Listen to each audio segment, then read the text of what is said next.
7 o'clock on Tuesday, May 27th, 2025. I call this meeting of the Chelmsford Conservation Commission to order. My name's Carl Bischoff. I'm the chair of the commission. We'll be following the published and posted agenda. This meeting is both in person and through Zoom. In the case of the Zoom not working properly, we will continue the meeting in person only. The meeting is being broadcast and recorded by Chelmsford Telemedia and will be available on their website and on YouTube. And we do have a quorum. I'll make a note that Mr. Spahn is with us on Zoom, which means that we will need to take any votes with a roll call tonight. I've actually been told that's not the case. As long as you have an in-person quorum, you don't have to do a roll call vote. Okay, I like that. I've been told, yeah. Okay, I like that. That's a little faster. Okay, we'll go with that until someone tells us otherwise. Thank you, David.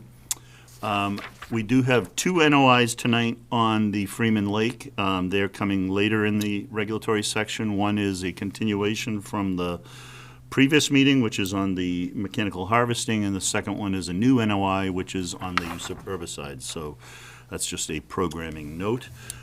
First on our agenda is not going to happen. This is the Dylan Lee, 20 Russell Road. Am I right? We're Correct. not going to go over He's that. requested this that be week? moved to the next meeting. Okay.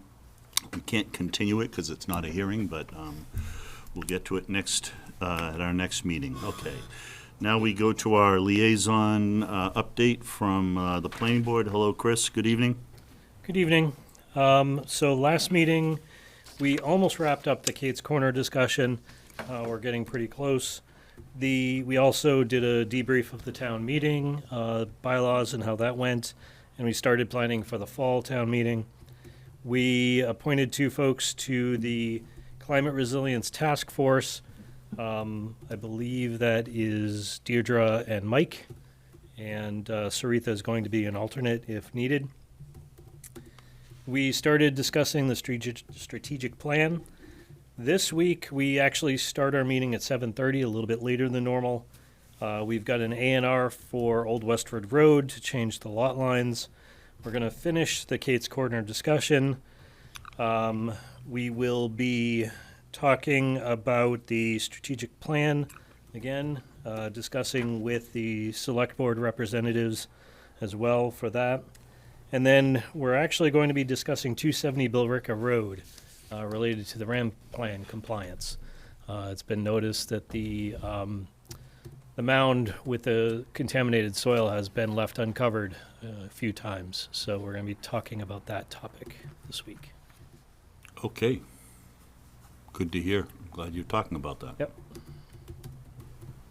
Any comments, questions? Chris, I have a question. Out front there along the fence, I noticed the sign says material for sale. Soils. At 270? Yeah. I will bring that up as well to this meeting. I don't know if the sign's gone, but it was up. Okay. I'll make a note of that. Thank you. I know they have a few different piles, but I'm not sure what that one is. Okay. Okay. Okay, thanks. Thank you, Chris. Okay. Moving on to the regulatory section of our meeting, we have a request for amendment to Order of Conditions 129-0947 Chelmsford Lumber, 201-203 Boston Road, Bruce Ringwall, representing the applicant, Bruce from GPR. Do we have a notice? Yes, we do have a notice on this.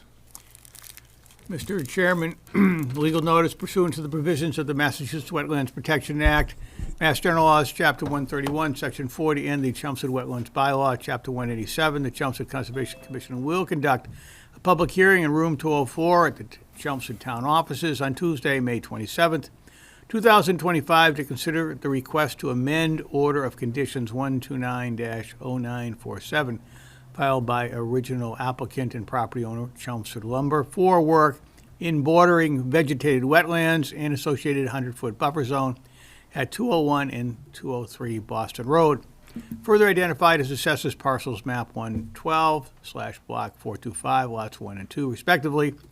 The requested amendment entails the removal of 3 apple trees, 2 damaged choke cherry trees, 2 declining sugar maples, 1 spruce, multifloral rose, buckthorn, bittersweet vines, followed by replanting of the same with 7 American larch trees and 12 red twig dogwood shrubs.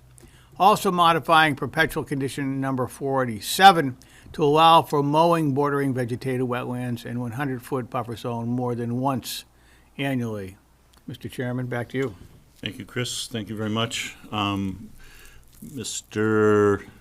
Ringwald, are you there? I am. Good evenings.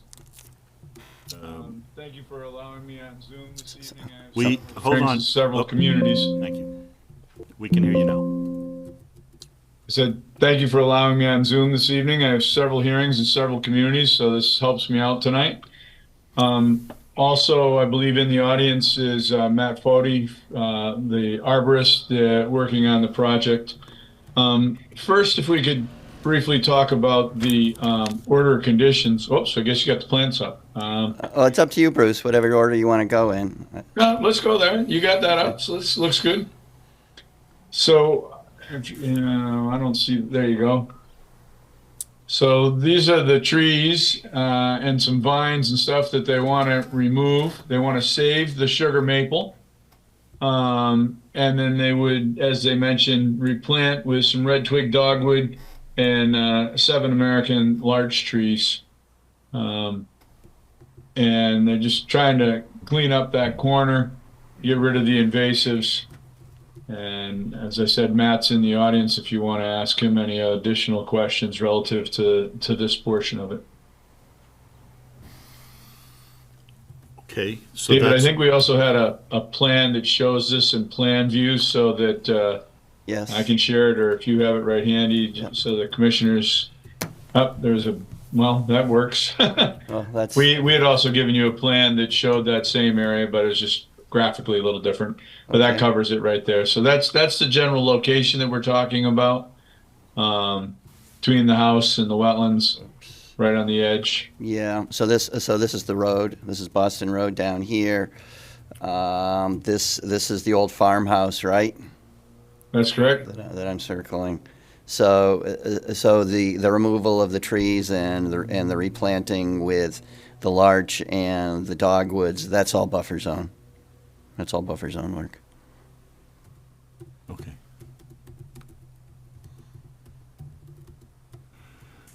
Okay, so we have, is that the limit of the request? That's the limit of no. the request relative to the plantings, yes. Right. Removal and plantings. Yes. Okay, so do we have questions on that from the commission? Or Dave, do you have any further comment on that? I actually don't have an issue with this. The trees that are proposed to be removed actually aren't doing very well. As Bruce mentioned, there's a bunch of invasives there. There's also been lawn clippings that have been dumped there, so that will stop as well, I assume.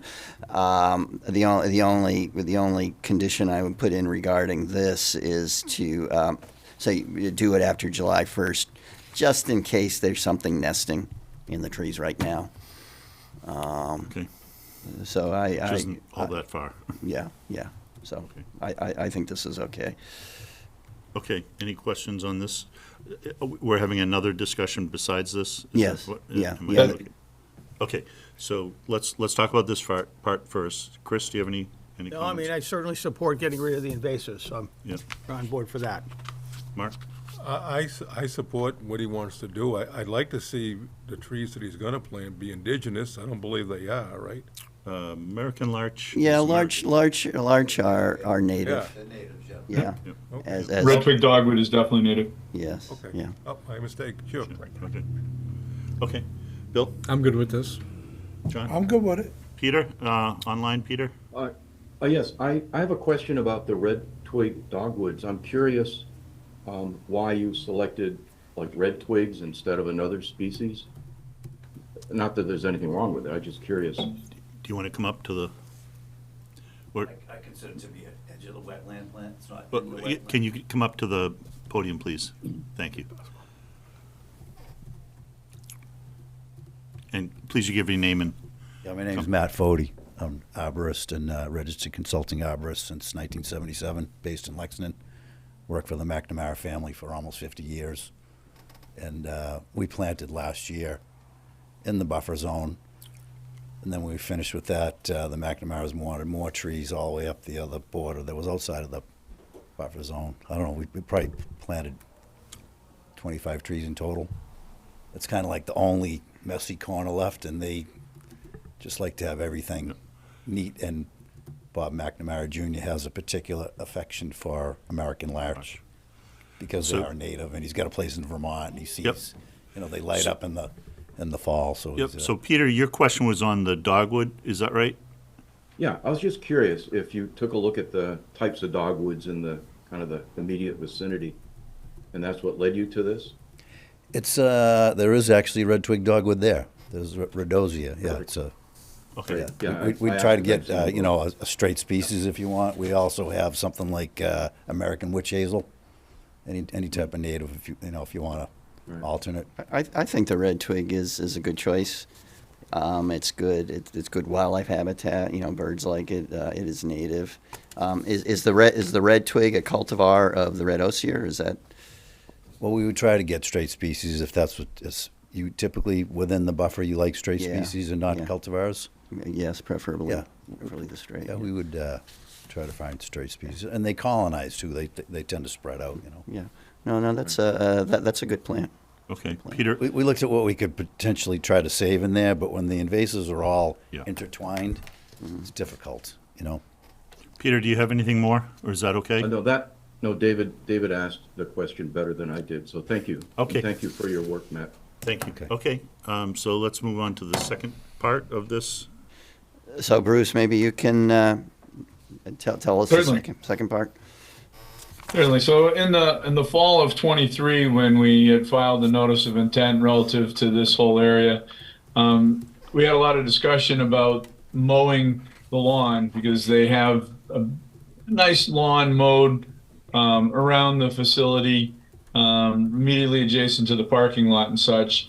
And then we also had discussion about mowing the wetlands so that on an annual basis, so that the wetlands themselves don't become woods, get filled with woody product, and keep some diversity of the wetland, because we have the wooded wetlands adjacent to the road and have maintained the meadow wetlands here. We, the representatives of the applicant and the applicant, understood that we were mowing up to the edge of the wetlands on a regular basis. And if you've driven by, and I have some pictures that I can share, or maybe Dave took some today when he was out there, they've been mowing the lawn up to the edge of the wetlands and only mowing the wetlands as suggested in October once annually. But when we were talking about this amendment and all, we've got looking at the Order 47, and it says the wetlands and the buffer zone. And that would mean, the buffer zone goes well into the pavement. So it would mean that none of this area would get mowed, and it wouldn't have this nice appearance that it does right now. And they know they're not fertilizing that area. They're just working it and maintaining it so that it's a nice lawn. And then we just want to make certain that A, the applicant's not getting in trouble, and B, the commission agrees with, I think, what we had talked about. I went back and listened to much of the video, that they're going to maintain the lawn, but we'd only mow the meadow portion of wetland once annually. We'd just like to get that straightened for the record. Okay. David, do you want to respond or comment on that? Sure. So I'd just like to make a couple of general comments. First of all, the Conservation Commission is under no legal obligation to grant a request for an amendment. That this is a valid order of conditions. It was issued. It was not appealed. Although you have to keep in mind that a new notice of intent could be filed for the same activity that the amendment is requested to be approved. So in that sense, an amendment is a little bit easier for the commission to deal with, since it's an existing order of conditions. Just the one other quick thing I want to say about this particular order of conditions. Matt alluded to it already, but part of the original order required some plantings, some tree plantings.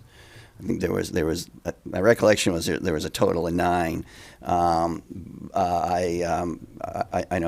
believe Matt's been checking on them every so often. I was out there today, so those seem to be coming along pretty well. They seem to have taken and have become established. Now with I've been thinking about how to approach the requested amendment. And just my position, my opinion is that referencing the I'm pretty sure it's in the bylaw itself. It does allow historic lawns or historically maintained lawns to be continued to be maintained. So I think that the commission can allow that in the buffer zone in this case to mow all the way up to the edge of the wetlands. My opinion, however, is that the wetlands should not be mowed at all. That because first of all, it's not lawn, and in my opinion, that exemption applies to lawn. And I was out there a couple of years ago where I saw cattails being mowed. I don't think that that kind of a swamp should be mowed in any case. And as I say, in my opinion, it's not lawn. There is a little bit of lawn way down on the other side that's in the wetlands, but again, that's clearly lawn. It appears to me that has been maintained as such for a long time. So I don't have any problems with that. My recommendation of the commission is as a compromise that allow the current limit of mowing, as frequently as the applicant would like, but beyond that, don't mow at all. That's my recommendation. Don't mow the cattails. Right. Is it possible for me to share my my screen? Yeah.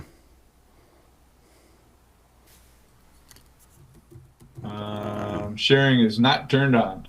Send a request. Sending a request. Okay. Yep. I think I have to unshare my screen though first. No.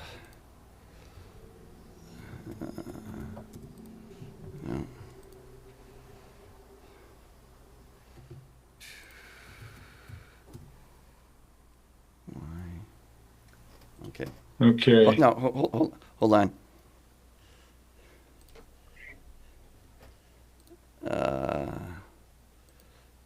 It's allowing me, if you're just Okay. waiting for your word, sir. Yep, go ahead. Go ahead, Bruce. Okay.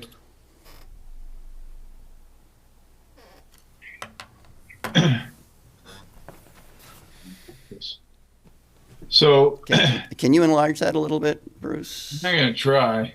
Let's see what happens. There we go. Is that up? There you go. That's So you can see these are the trees. I think there was 10 of them that were planted across the front. Yeah. And this is the meadow wetland, and it goes back into where the taller stand of trees are. We had a fair amount of conversation about this before because this whole area was a meadow. They had horses in here for the previous owner, and it's been lawn. Before that, there used to be a pool over here and a barn over here, or a garage. The McNamara's have done a marvelous job cleaning this place up and fixing it and working on drainage. Whole piece we did with the curbing and the drainage and such. And if we don't mow this, that tree line that you see back there is going to be right out up in here. And this will not be a meadow wetland anymore. And I think if there's a section that Dave feels we shouldn't mow, I'd like them to be able to get in there and be able to bush hog down woody product in the fall. And, you know, we're not looking to mow the thing down like grass. We just want to be able to keep woody product from coming up and changing it from a meadow wetland, which you can see across, into a wooded wetland. Okay, all right. Questions from the commission? Chris, do you want to start? Do you have any? I don't have a lot of questions. I mean, just some thoughts, really. I mean, maybe there's, again, as Mr. Coons was suggesting, maybe there is some compromise area. Maybe there's a setback where we maintain the lawn with mowing, but have a setback from the meadow there where we're not, we're not mowing. Is that on a regular basis, and then and I guess I have some sympathies to the argument about the meadow, preserving, the characteristics of a meadow, with some sort of, maintenance plan once or twice a year for that, keeping the woody growth down. I have some sympathies around that, but those are just my kind of thoughts initially. I'll pass it on. Yeah, okay. Mark, questions? I'd like to see it mowed a few times a year to keep down the invasives. I know after a while they're gonna stop growing if you cut them enough. You're not using fertilizer, I heard you say that. Is that correct? That's correct. And I think Dave's right, we shouldn't be in the water itself or in the Phragmites or any of those plants down there, that are vegetative plants in the wetlands. But I have no problem with a few, 3 or 4 times a year, if that's what the board agrees upon, to cut the meadow. Bill?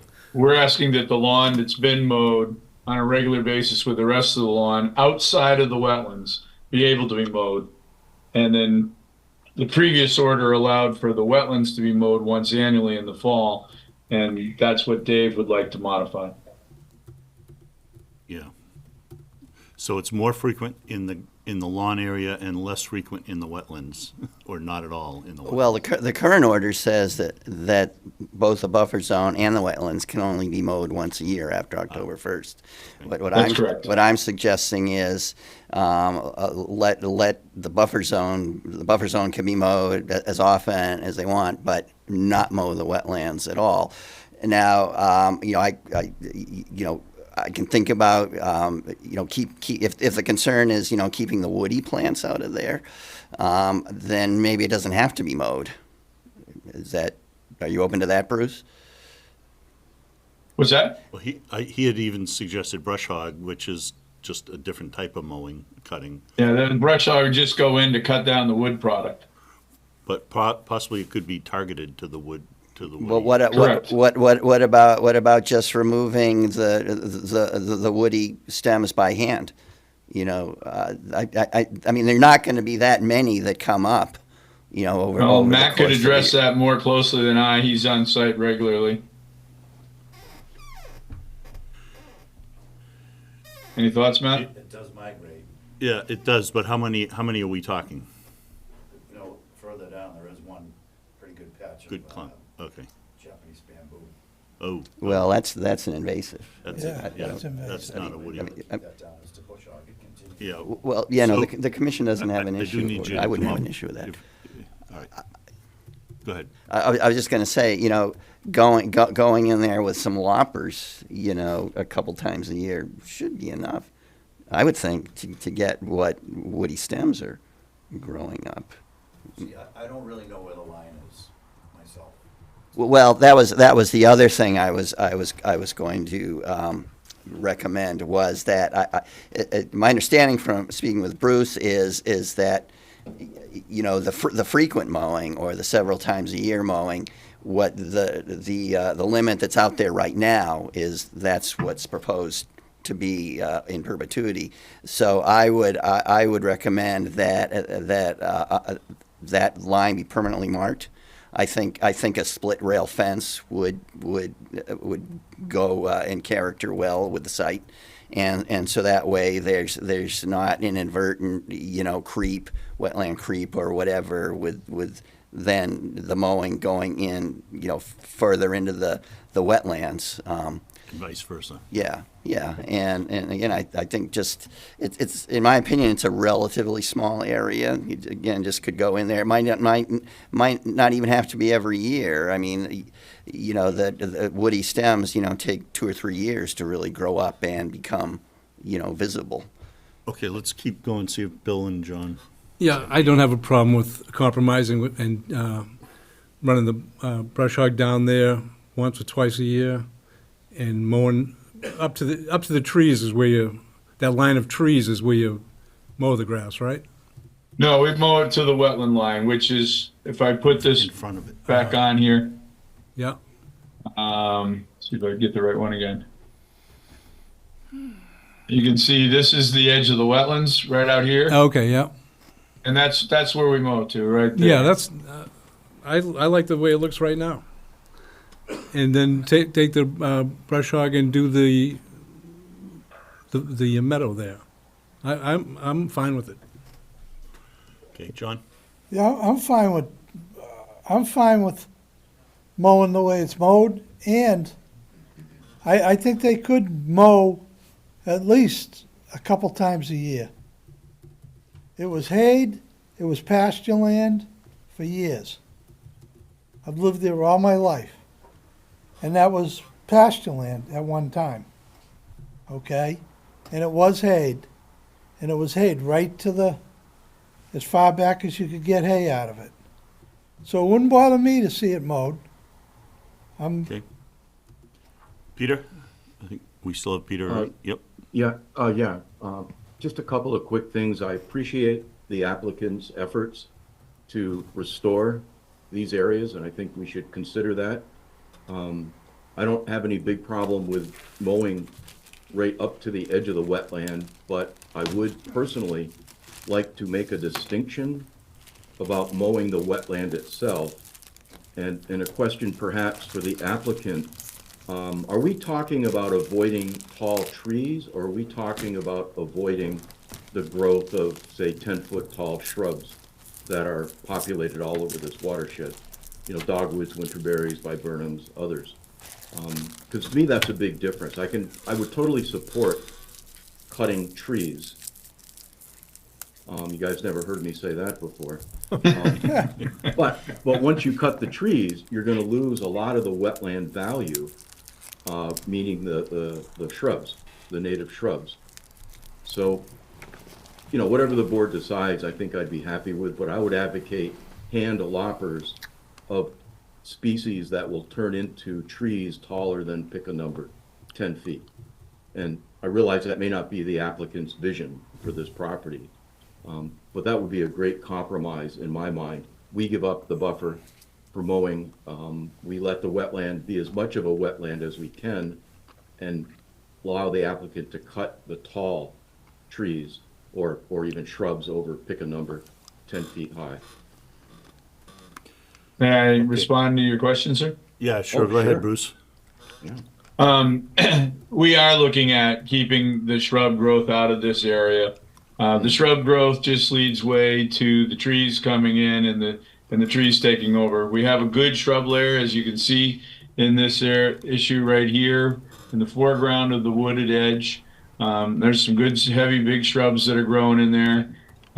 Right down to the corner of the left that you can't see here in this image, out towards the road, is where Matt's going to be planting the red twig dogwood. We've got the shrubs there, we have those things there, but the meadow is a specific type of wetland that is disappearing in New England. And it's disappearing in New England because every time we get an order of conditions, the order of conditions stops the haying and the mowing that has historically gone on in those areas, and we're losing them. So it is for diversity, and it's also so that we have this kind of expanse look to this nice buffer that's out by the road.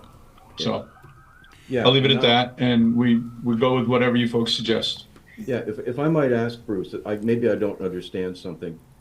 How are the shrubs growing there already if you're mowing that area? The shrubs are in the back here. They're out. They've been growing there since a bit of time, and they take over. They're always like at the they're edge plants. You know, they're kind of a transition plant between a meadow and that.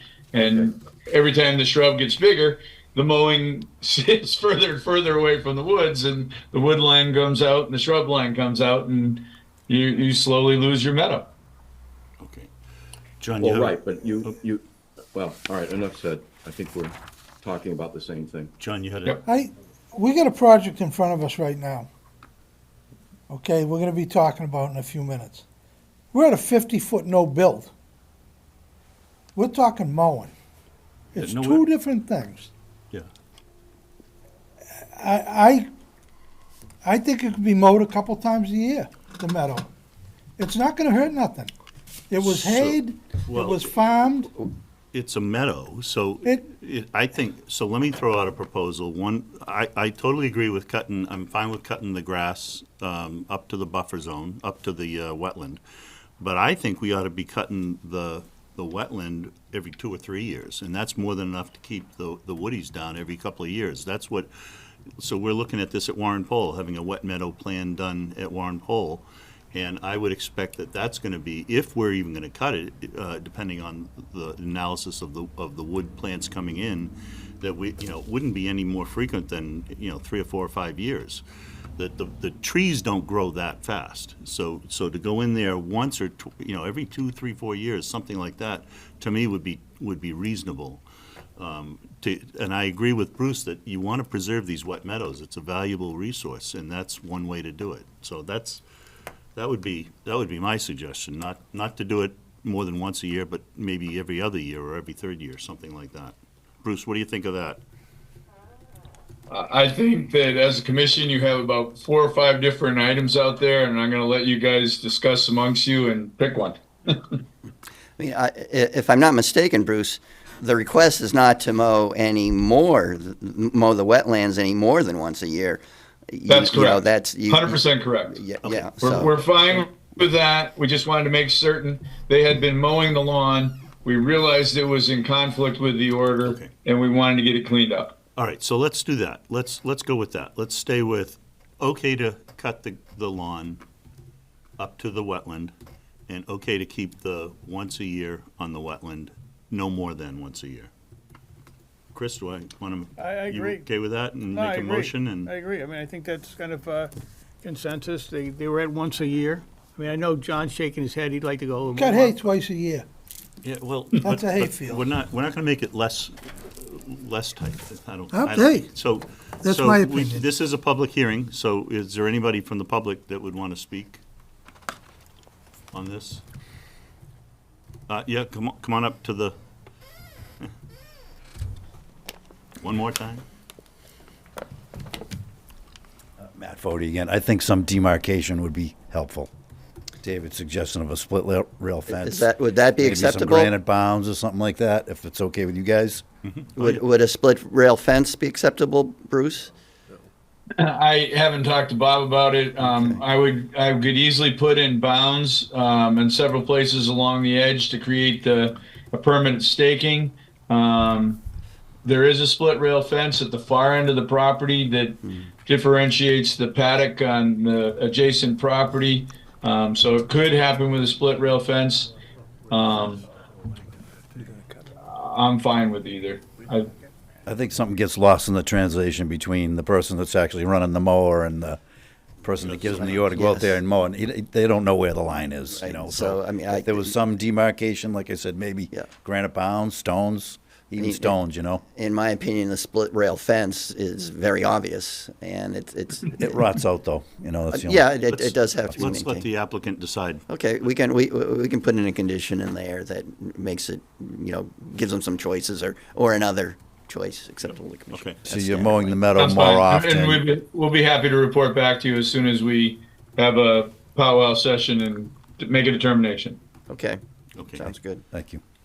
Thank you very much for your time, So gentlemen. I didn't see any comments from the public, so if we're okay with this, I think, this approach. Do you have a comment, Mark? Approach on continuing this? No. I'm looking Are we, to, are we gonna wait for the applicant to give us his thought on how he wants to delineate? No, he can do No. it however he wants to. yeah, just let him, Oh, Yeah, okay. it just has to be something that's obvious. And yeah, that's the So I condition. think we close the hearing and then just take a vote and with clarification that it's okay to mow the lawn area, you know? Okay. So I make a motion that we close this hearing. Motion from Chris, Second. second from Bill, all in favor? Aye. Aye, Aye. and I heard Peter say aye, okay. Yes. And then, Mr. Chairman, I make a motion that we approve this request for the amendment with the condition that again, for clarification, that the lawn is allowed to be mowed on a regular basis.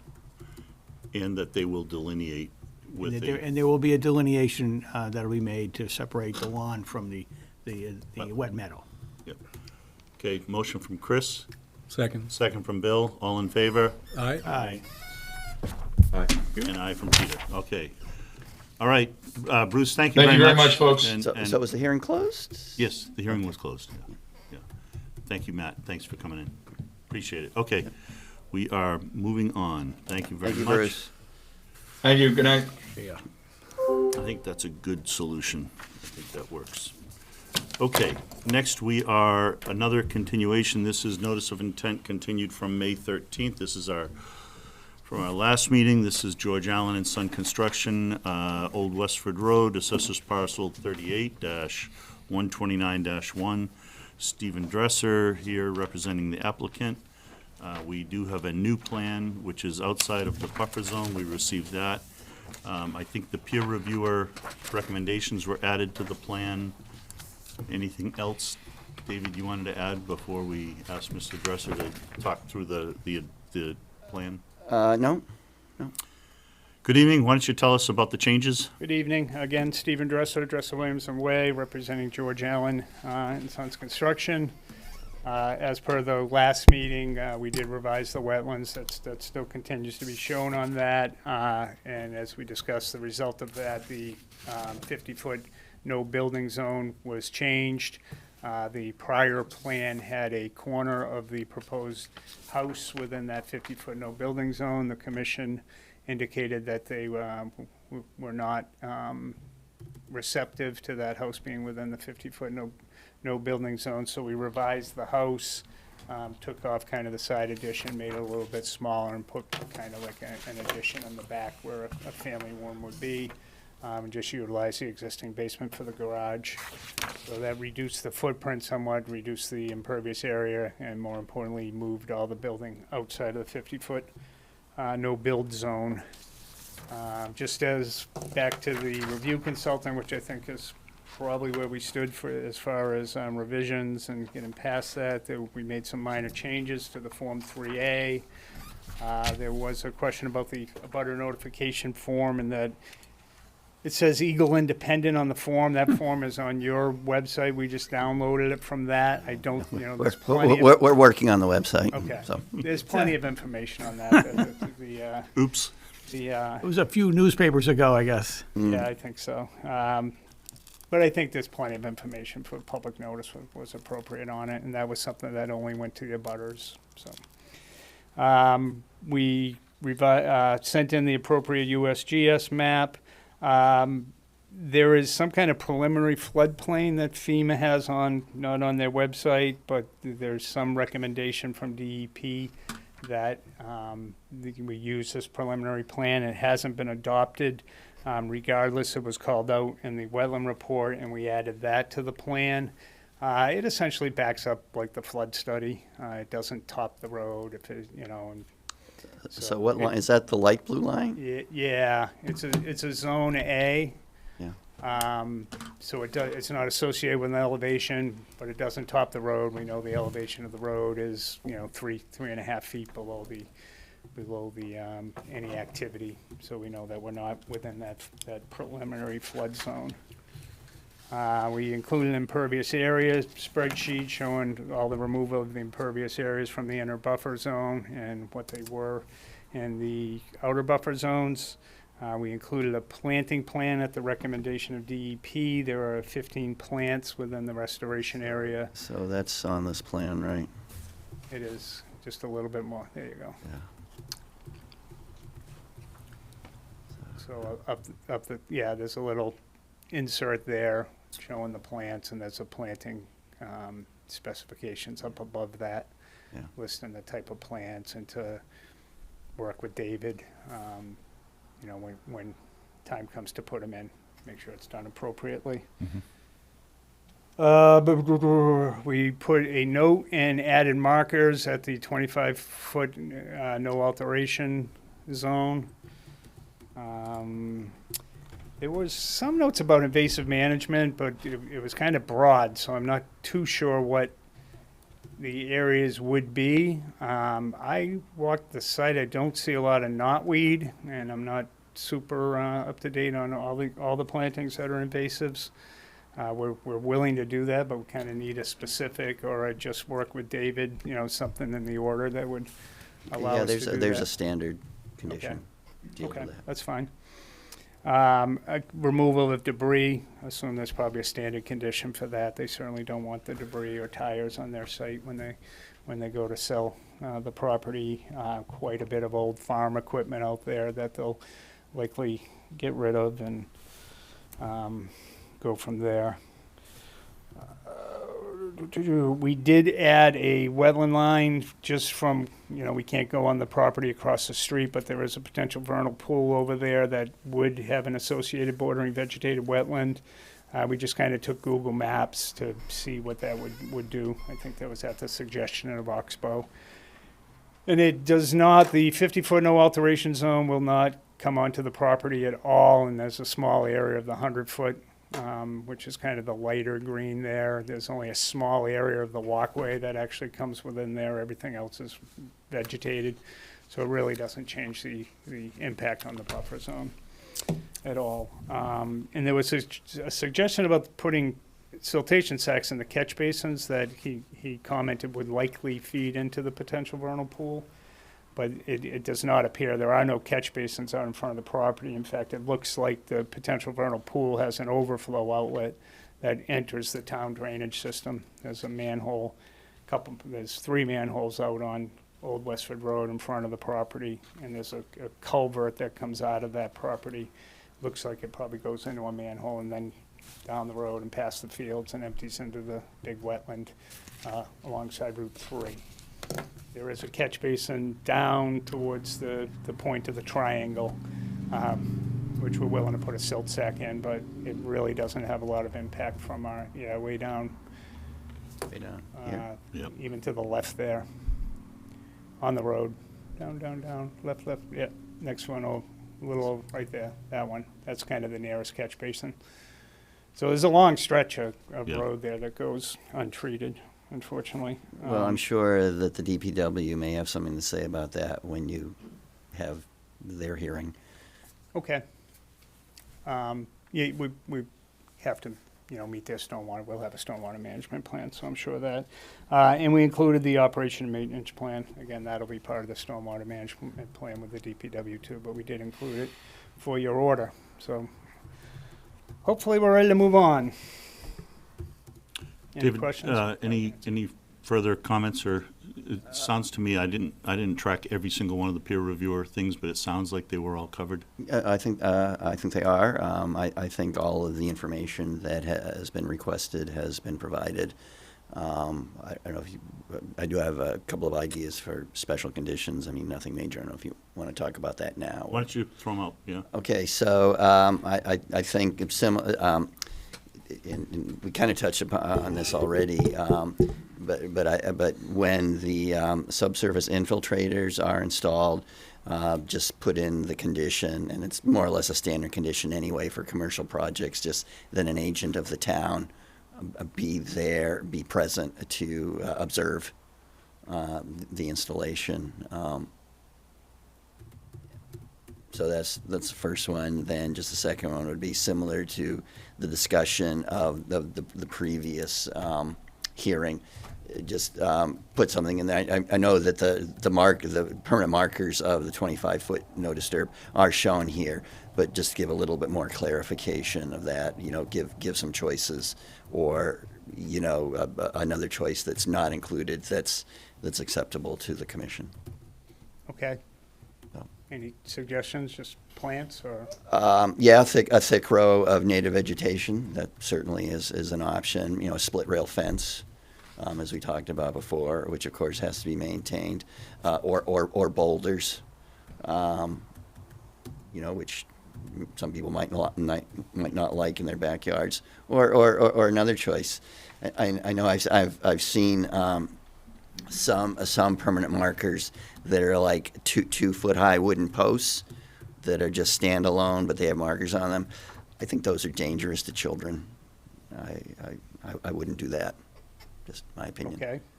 So, but if, as I say, I'll put those 3 choices in the order, and then if there's another one that you and your clients Okay, come are up you with. looking for us, or are you going to put choices? Which is I'll put either the way's choices in, but also or another option not mentioned that's acceptable to the commission. fine. Okay, So, excellent. Thank you. Okay. All right, questions from the commission? Chris, you have any questions? No, I mean, as far as markers, just site some sort of native vegetation might be my first choice, or that's just my personal thought of that. But I'm pleased with the changes that you made, and I'm glad you listened to the concern, so thank you, Mr. Dresser, on that count. Thank you. Mark? No, I'm also, I'm glad you did what we asked for in certain areas. 2 little things, I think one of them's little is I'd like you to pin the footing on Lot 8A, because it's so close to the, Okay. and I don't know if you guys, what the owner is financing or not, but was there ever anything talked about doing a 21E there or an A, just to find out what was there for, in the soils or anything? No. Nothing, no. Well, that's up to the bank The if they're gonna financing. finance Yeah, it. you're getting financing, right? Yeah. Yeah, that is financing, so if the bank wants. Because we ran into it down the street here and it was dirty. But I'm not asking for it, no. Okay. That's it. Okay, Bill? Yeah, I agree with David on the infiltration pits. And just to clarify, they're gonna, the stormwater would come out when the hole's dug to verify that there's no organics on the bottom of the pit, right? Mhm. And then, how many other trips do they make, if any, after that? well, I assume that Once the structures are put in, stone in the structure? So I guess the preference would be to have the unit installed the same day the hole is excavated. Right. That's our preference, for sure. Yeah, that's your preference. So I don't see why that couldn't be combined in the Okay, same just visit. as long as it's in the order of conditions that the DPW stormwater will inspect the hole and, Yeah, and then we can certainly put in, once it's backfilled, there can be another inspection right, as well. that's all. John? No, I'm good with it. Okay. All right. Nope. Peter? Yes, I'm good with it. I do have a quick question. David Coons, DPW will be looking at this from the stormwater perspective and make sure, Yes. and make sure it fits in with the studies that they've been doing in this area? No, I don't think they're Right, gonna, no, I don't think they're gonna do that. They right. have to issue a land disturbance permit, which is for Right. clearing, I think this is 20,000 square feet, so that's actually called a minor land disturbance permit. And all they care about is meeting the town stormwater bylaw. Yeah, I'm just curious, and David, you can help me because I've been out for a couple of weeks. Have we adequately addressed the flooding issues that we have in this part of town through the studies and the work that was just discussed? Are you comfortable? I'm comfortable that the flooding issues have been properly reviewed on this parcel. The parcel Yeah, that's got it. proposed for development. I actually think that the preliminary FEMA 100-year flood elevation actually looks very, very similar to what Mr. Dresser had calculated, so I think that's an independent check on that. So, yeah, I'm comfortable those concerns have been addressed. Okay, I'm good, and I appreciate the applicants working with us and the peer reviewer. So thank you, everyone. Thank you. Okay. All right, this is a public hearing, so are there any comments from the audience, from the public? Nobody online, David? Okay, all right. So I think I'll take a motion to close the Chairman, I hearing. move that we close this public hearing. Motion from Chris, second from Mark, all in favor? All right? Aye. Aye. Aye, Peter, okay. Can I ask, Peter, did we have, was there a hearing discussion at our last meeting when Peter wasn't here? Or did we just continue? Well, we continued, no, Peter was not here. Yeah, but was it? Yeah, So my I'm question is, sorry, can yeah. Peter vote? No. Well, he can't vote, it can't count, but his vote isn't necessary. Okay, okay. No, he missed, Thank you. Peter missed, he missed that I just- hearing I and missed it. discussion. Yeah, And- Yeah, did we have that. discussed the Okay. 50-foot and Yeah, all yeah, that. We had a pretty healthy Lose track of discussion. which meeting it was, so, yeah, So, no, okay, he all can't, right. he Yes. can't vote. Thank you.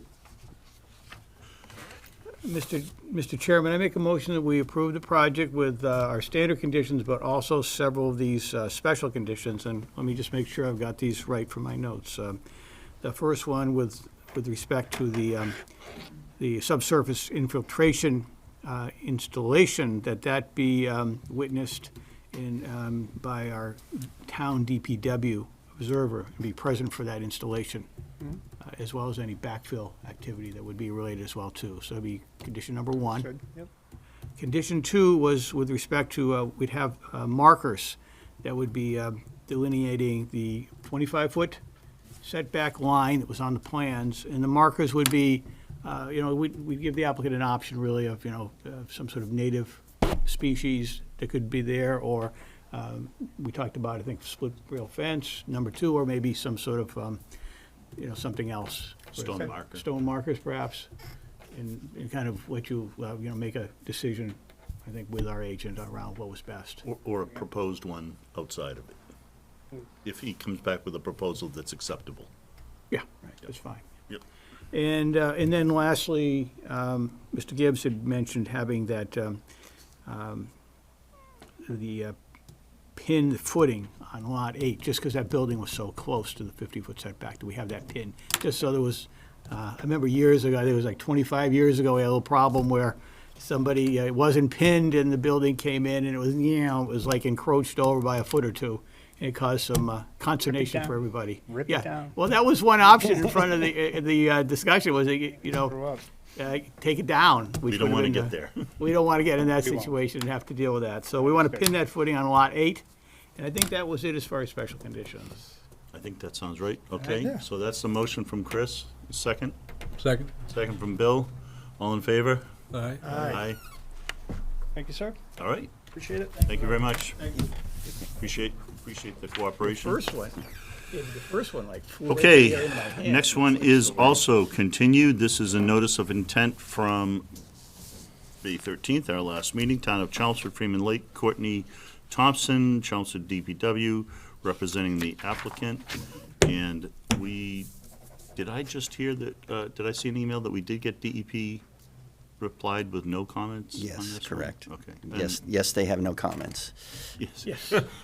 Yes, they have no bananas. Okay. Is Courtney here, or are we? I think Courtney's there. Oh, She was I'm on there. Zoom, yes, I'm Hello. here. Hello, Courtney. So, that was the main thing we were looking for, I think. Is that right? Yep. Yeah. Yep. All right. So, do we have any other questions for the applicant? The comments were no comment from DEP. I don't have any particular questions. I've had a couple of conversations with Courtney about, some of the special conditions to put in the order, but we can get to that after, see if there's any other Okay. question. Why don't we start down here with John? I thought we discussed it all. Yep, okay. I thought we were all set, other than the other This is for the DEP. Echo Harvester? This is the harvest. Yeah, the harvester. Right. Yeah. Okay, now I'm fine. This is for harvesting only, no chemical treatment Correct, at all. that's the next hearing. Okay. Okay. Peter, do you have anything else to ask? No, I have no questions. We've all been talking about this for a long time, and I just wanted to make the general comment that what the town is proposing is entirely consistent with how the state is managing other lakes, which is basically try something and then see how it works and then adjust the following season, which I think is the basic proposal. So it does appear consistent with the way the state is managing their own lakes. Okay. I got one question.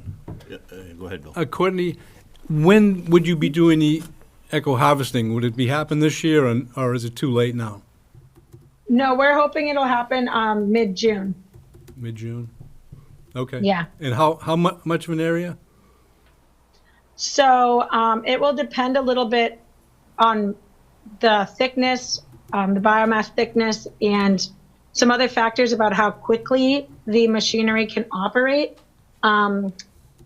C&D Underwater, who is the contractor for this work, they've not been to Freeman Lake, but they estimated, 5 to 6 days of eco harvesting to get the lake where ideally we'd like it to be. We have the budget for 2 days, so it won't be as much as we would like, but we will remove as much biomass as we can. And the areas you're going to concentrate on for those few days are where? So we'll focus on around the beach area, and then our secondary focus will be areas that also have water chestnut, because part of the budget, the way it worked out was we are cutting down on some of our hand harvesting of water chestnut this year in order to allow us to do the mechanical harvesting. So it will be around the lake, and then it will be areas where there is large amounts of invasives, including water chestnut. And then from there, we will go off of the early season vegetative survey that was conducted last week, and we will prioritize moving forward using that. The last question I had was, so what happens to this stuff that's pulled up? Does No problem. the town deal with it, or is it the company that you hire do something with it? It will be, I guess it's a little bit of both. Luckily, since it's plant vegetative material, part of the contract is that they will have a trailer on site. The boat or the harvester will be loading the plant biomass onto the trailer, then driving it down to the old DPW yard at 40 Swain Road, where it will be allowed to dewater away from any wetlands or bodies of water. And then it will be able to compost in an area away from any wetland resource areas. Okay, thank you. Yep. Okay, Chris, do you have any questions? I just want to say that this is good. I like the mechanical harvesting option. I think we want to move forward as fast as we can and get it so we can get it in this season to address a serious problem out there at Freeman Lake. So I'm all for it. And this should be good. Okay. Right. Okay, David, you had a couple more comments, conditions? Well, we can talk about those after you The get any audience. citizens. Yep, okay. Why don't we ask for the audience? Sure, come on up. I think we have a video queued up, is that right? Yes, Alan Beebe, 28 Aberdeen Road. Please play the video, which is showing. How long is the video? The video is 4 minutes and 30 seconds. Very good. Very good. We all know the Varney Park Beach area is an important recreational resource for our town. So containing and controlling the abundant presence and growth of invasive aquatic plants has become a key focus for Freeman Lake, including Varney Beach. Using a Google Earth view of the beach area, I've created an overlay of 3 arbitrary areas as a means to provide underwater views of the general beach area. Proceeding from right to left, in other words, moving towards the south end of the beach, we have a nursery area, the swim area as the largest area containing the buoy boundary, and a debris area at the southern end of the beach. Here is a surface view of the nursery area showing the abundance of native arrowhead and lily pad plants that extend northward along the shoreline well beyond the beach area. Going below the surface, we can see some minor invasive plant intrusion, and we can see this area acts as a nursery for young of the year fish, mostly centrarchids, for example, pumpkin seeds or kibbe's, as some folks call these fish. Thus, this area should remain intact as much as possible. Now here is a surface view of the northern edge of my swim area zone, showing a thick, dense growth of plants that extends well out into the lake. I'm standing in just over ankle-deep water. Underwater, this growth is essentially a near impenetrable wall of milfoil and perhaps other species, including some kind of Potamogeton species. Quite likely, this dense growth will reoccur if not removed by the eco-harvester. Now moving further into the middle of the swim area, during mid-April, we can see the remains of last year's plants and tree leaves that floated in and sank in approximately knee-deep water. In early May of this year, moving further out in the beach, just below waist-deep water in the swim area, we can see numerous upright plants and some new growth occurring. Mixed in among the plants is a large invasive freshwater snail, a Chinese mystery snail. This species is now apparently well established in the shallow waters throughout the lake. This area should be swept by the eco-harvester to remove the growth of predominantly invasive plants located here. On May 20th, 2025, I entered the water near the southern edge of the arbitrary swim areas I created.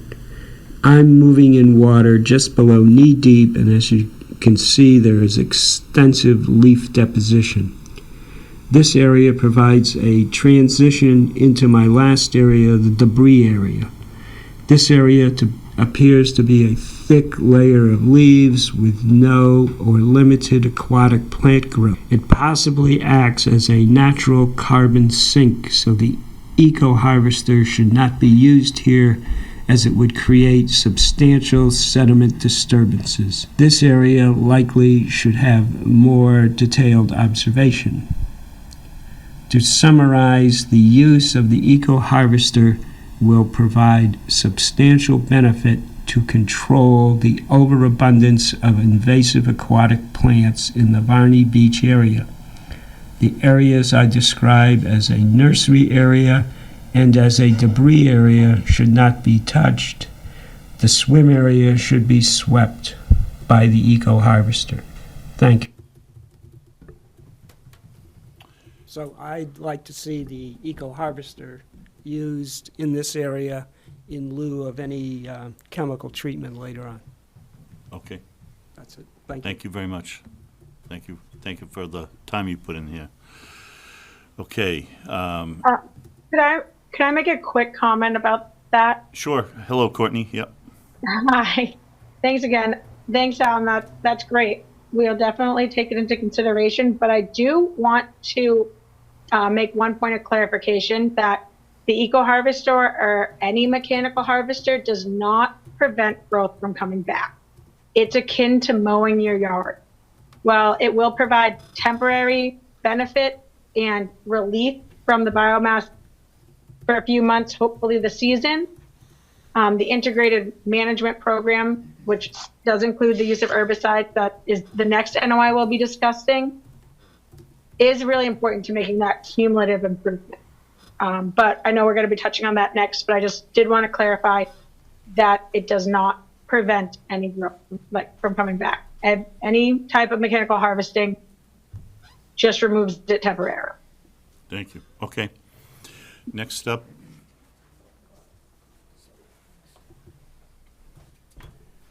Peter Severance, 48 Middlesex Street. I'll be brief. I think in the email exchange I just saw today that it was made clear that the eco-harvester does bring up the plants by the root. Just want to say that. I did a drone survey of the marsh area, the inlet where Stony Brook comes in, looking for water chestnut, because we do have a bevy of volunteers ready to hand pull, hopefully ready to hand pull that. And as of 2 days ago, 3 days ago, there were no water chestnuts in that area. I'm familiar with aerial survey for water chestnuts because River Meadow Brook by Thanksgiving Day Forest is loaded. I mean, packed to the gills. I got to send this to you with water chestnut with some intermixed fragrant water lilies. They're very easy to tell apart. So my survey as of this date shows no water chestnut there. Maybe hasn't come out yet. So, and I want to say that and I'll illuminate this further in the later discussion. I hope we stay out of the marsh area, which is the densest area of vegetation. As Worden pointed out in 1995, that area acts as a filter, catching nutrients, plant fragments, and sediments coming in from Stony Brook. And if vegetation in that area is disturbed, not only will we lose that filtering effect, and you'll see how dramatic the difference is between Stony Brook and Freeman Lake, but without rooted vegetation to maintain the existing sediments, which have been trapped for decades, all of that sediment under high flows is going to end up in Freeman Lake. We're going to need the vegetation in that marsh area to stabilize all that sediment, all of the adsorbed total phosphorus, et cetera. So that's what I caution the commission and ask you to put in the notice of intent, in the order of conditions, that the marsh area not be touched or disturbed. One last comment. We should do the harvesting focused on recreation areas and not just the lake. Water chestnut areas are fine, except for the marsh. So, Okay. Thanks. Thank you. Anyone else?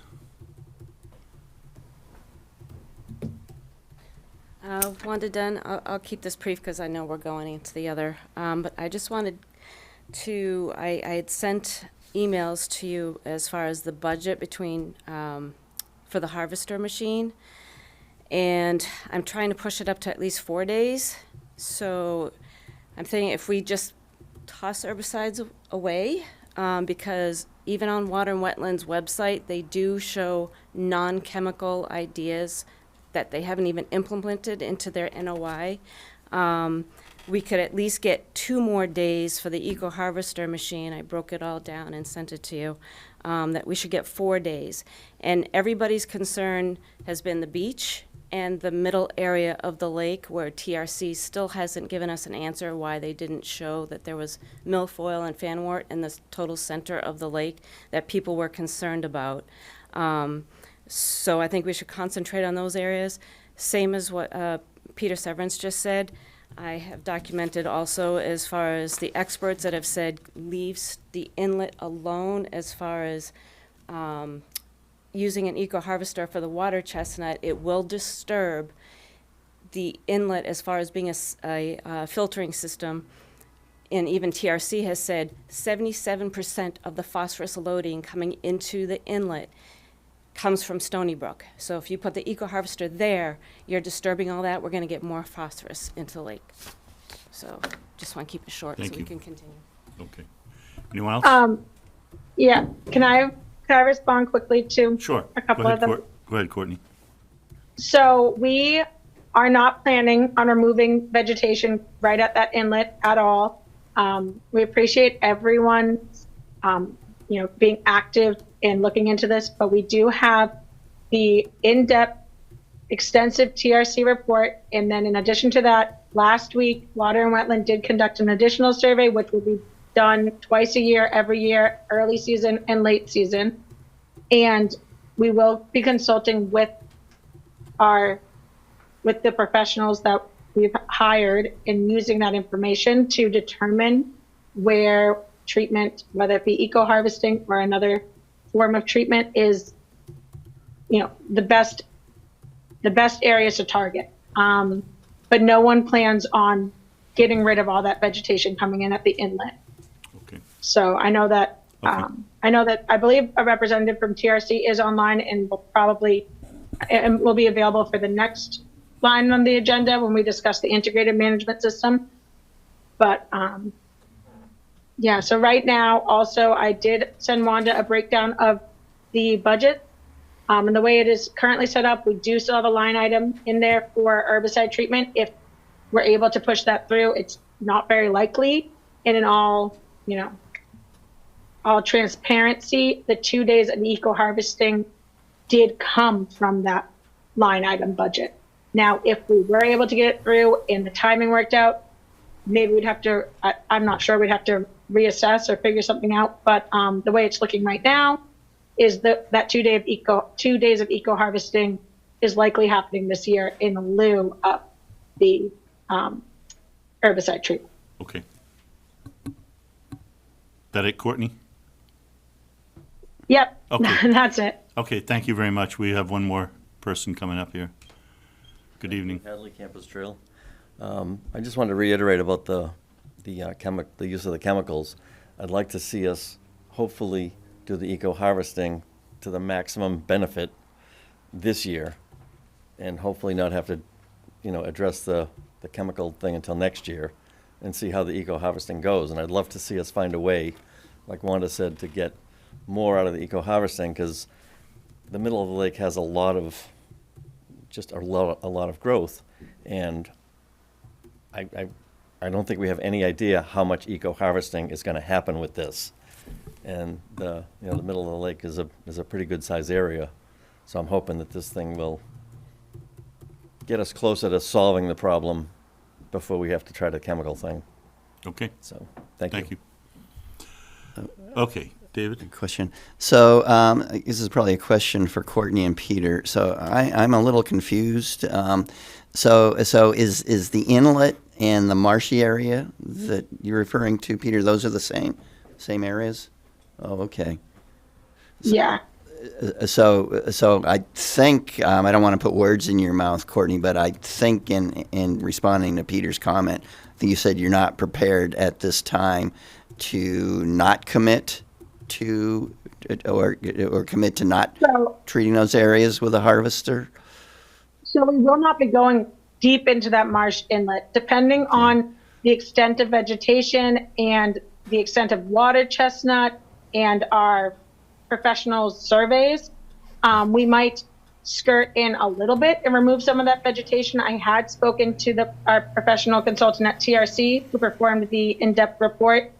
And he said at this point, if you were to take the eco-harvester kind of on that edge there, that limit towards the center of the pond, if there was heavy water chestnut, the benefit of removing that efficiently wouldn't really hurt the biosync of all that other vegetation that's there, would fill back in very quickly.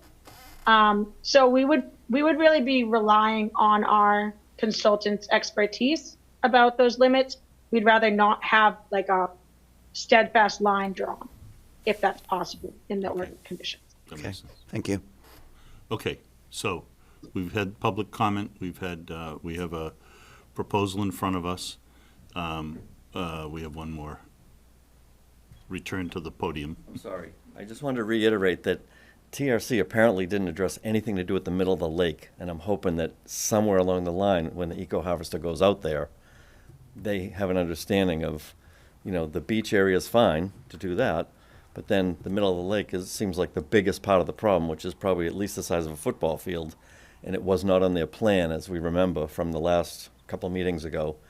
I just hope that the eco-harvester people know, what we're trying to do, so that doesn't get overlooked. And then somebody says, oh, we didn't even think to try to do that. Courtney, do you have anything to say to that? Yeah, so Water and Wetland was out there last week performing a early season survey. I haven't reviewed it yet. I'm not sure if we've received it. I was out at the end of last week, but we will utilize that when we make, a game plan for the eco harvester or a specific priority list for the eco harvester, I guess. But we are now certainly aware of the weeds in the middle of the lake, so they will be evaluated. There is a chance, and maybe the survey revealed this, but there is a chance that that's like a floating mass of not rooted plants. I still think the eco harvester would be able to operate there, and that certainly will be at the top of our priority Okay. going forward this year. Real quick. Sure. It's a little difficult, Peter Severance, it's a little difficult to move forward without that map and without specific plans, because if the plan is to just go into the marsh area, it sounds really ambiguous to me still. And there's contention about whether or not it's just mowing off the top or actually uprooting. So Okay. let's wait till we get the plot, the plan. We don't have enough information to really comment. Okay. So it does uproot some of the root material, but when I spoke to the professionals, the eco harvester contractor professionals at C&D, it does not remove all of the roots. The roots with milfoil are very fragile and thin, so it's not like pulling a weed out of the ground. And when they do the eco harvesting, even though it's less fragmentation from the upper vegetation than traditional harvesting, there's still fragmentation. So at the end of the day, it usually is best case scenario about a wash. So that's, in that sense, it's similar to mowing your lawn. Now, we do not plan to go in and heavily disturb the biomass growing at that inlet. The reason why we don't have a concrete map is because this order of conditions that we're asking for is anywhere from 3 to 5 years. And every year we will utilize the most recent survey information, the most recent information developed by the professionals that the town is paying for and hiring, and evaluate the best areas to use the eco harvester. But by no means we plan on coming in and removing that vegetative sink coming in from Stony Brook, coming in at that diversion.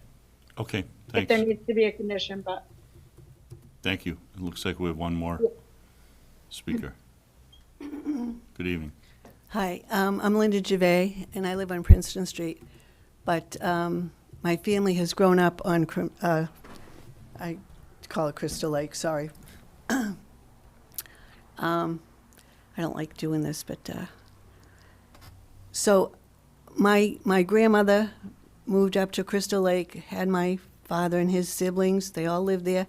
My father had all us kids live there. I had my children live there, and now my son is living there. And I have always used that lake, that we grew up on that lake. And it's been like a sad story to see what's happened to it. The people of North Chelmsford have always been fighting for this to be cleaned up for so many years. We've spent so much money on these surveys, and then there's no money left over to do anything. The beach, I don't think we've ever had any new sand down there since we were kids. It's terrible. All this money was put into that basketball thing that they put in. I'd like to see some money some year put into the beach. The last time I went on that beach with my grandchildren was like 3 years ago. And I know I've gotten teased about this, but I had my granddaughter on my hip, and I walked into the roped-off area, and a turtle this big went right by the front of me. Now, I've been told that they're more afraid of me, but I'll tell you, that was the last time I went in there. I can't do that. But I just want to, I've been through some of these meetings and different things, and unless you have all the I's dotted and all the T's crossed, things get slipped through, or, oh, we didn't realize that. So I'm up here to say, please don't forget the middle of the lake again. And, I'm at the point, anything less than a bomb putting off in that lake is not going to solve this problem. We're just going to put a Band-Aid on it, and then we'll have to go to more meetings and discuss. I mean, I I think it has to be cleared out really good this time and start fresh. It's just a mess. Okay. My grandchildren canoe out there, and I'm afraid that if they tip over, they're going to drown. The weeds are so bad out in the middle of the lake. So, Okay. Thank you. Yeah, and as she said, we've had a number of messages from many people in the public that we've all received, so we've got a lot of that. So we're at a point, do we close the hearing? I think so, but maybe Peter, David, any last comments before we close the hearing? I don't see a reason to keep the hearing open. Good. Well, then I'll move to close the hearing. Courtney? Yes. How much does that harvester cost a day? $5,000 a day. Okay.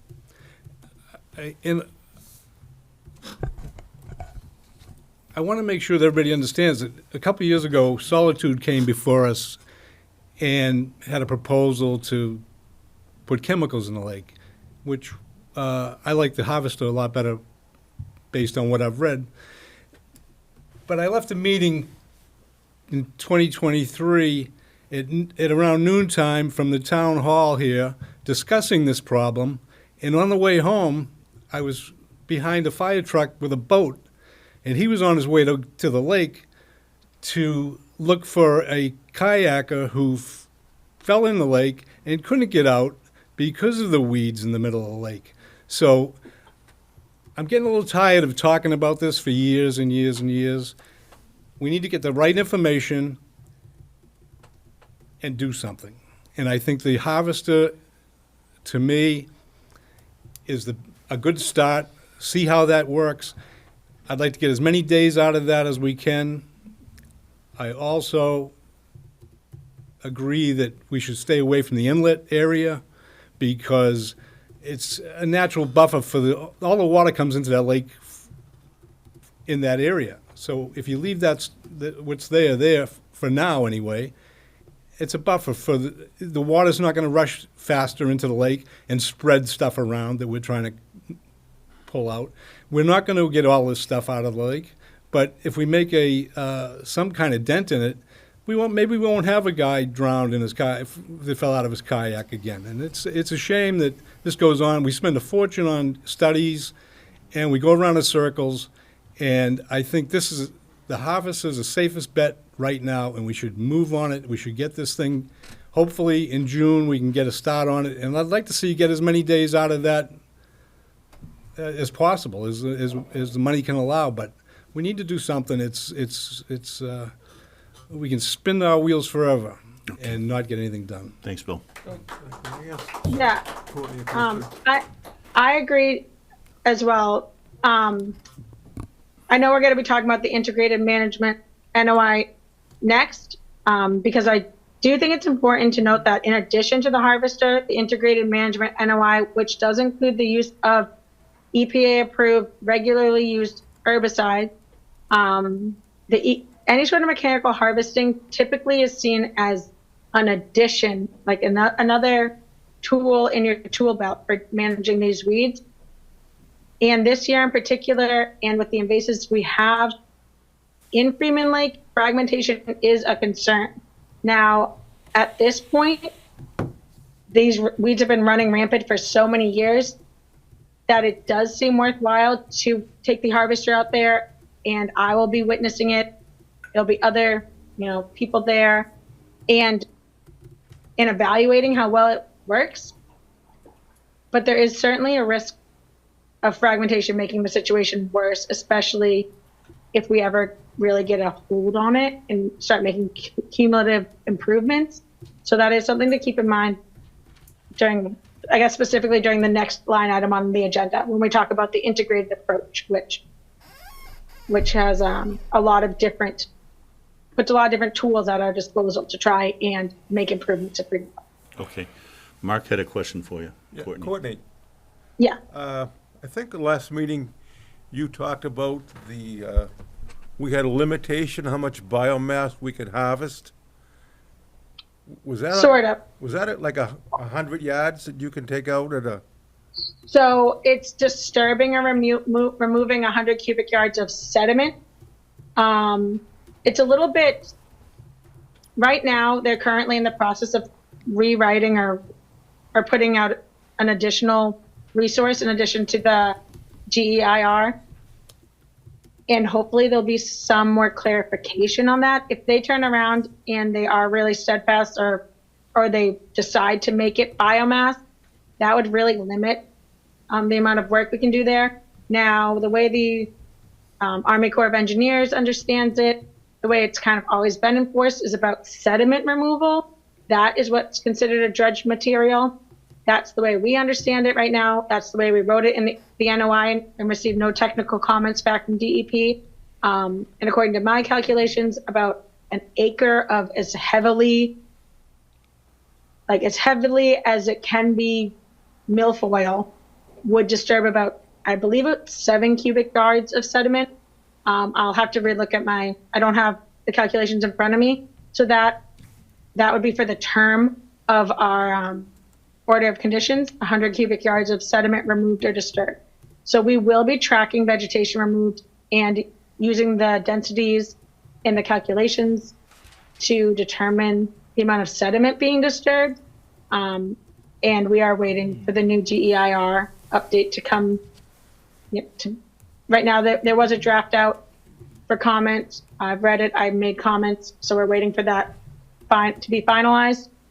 But yeah, hopefully it does not trigger. Hopefully there's not changes that occur that cause it to trigger a 401. The way it's written now, the way I've spoke to David Wong over at DEP. Right now we should be good for a while before we get anywhere near that 100 cubic yard threshold. But yes, that is something. So you don't think there's gonna be any issues if day 2 goes to day 3 and day 4, that we're gonna pass that? No. Okay. No, I just I wanna think make that sure we that have we don't have to stop. quite a while, the way that it's currently written. Now, if new regulations or new guidance comes out with that GEIR, things could change, but the way we are right now, we're good. Okay, thank you. Yep. Chris? Mr. Chairman, make a motion that we close this public hearing. Motion from Chris. Any second? Second from John. All in favor? Aye. Aye. Mr. Chairman, I make a motion that we issue an order of condition with our standard conditions. Well, I think we should talk a little bit about special conditions. Yeah, so special conditions, you have some suggestions, David? Yes, and I think it needs to be a conversation with Courtney as well about this. So, I think before the actual work is started, yeah, I agree. I think we do need some kind of a plan. Even if it's just a hand sketch, but hopefully try to make that as accurate as possible.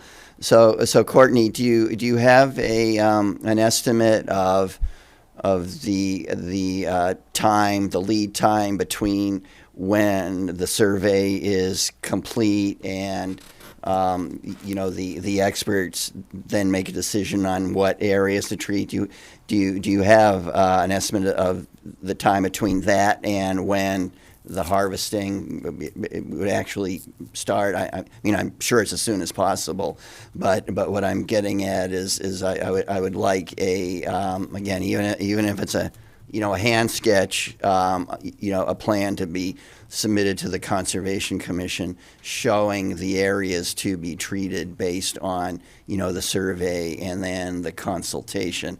I mean, would a week be reasonable length of time? Yeah, so we could even, on an annual basis, if we, because obviously we will be adapting the plan as time goes on, we could, on an annual basis, give the Conservation Commission a sketch of our top priority places, or, these are the places we're going to get first, and if time permits, we'll get these places. That's not a problem. So would it be reasonable to say within a week of the start of the harvesting, or, Okay. Yeah, that's no problem. Okay. So the next thing is, If I could just jump in, I think that's a good point about the location. I do think personally, I would like to see us target the beach area in the middle of the lake based on what I've heard today. Mhm. But this, again, but go ahead. But I think we do need to see that again on some kind of a plan. And I agree. You know, It should be on a every plan. year. It's got to be documented. Yep. Absolutely. So then I think following, you know, the harvesting, the mechanical harvesting operations, which, again, it looks like they're only going to be a couple of days, at least this year. I think some sort of a written report needs to be filed with the commission. Again, what areas were harvested?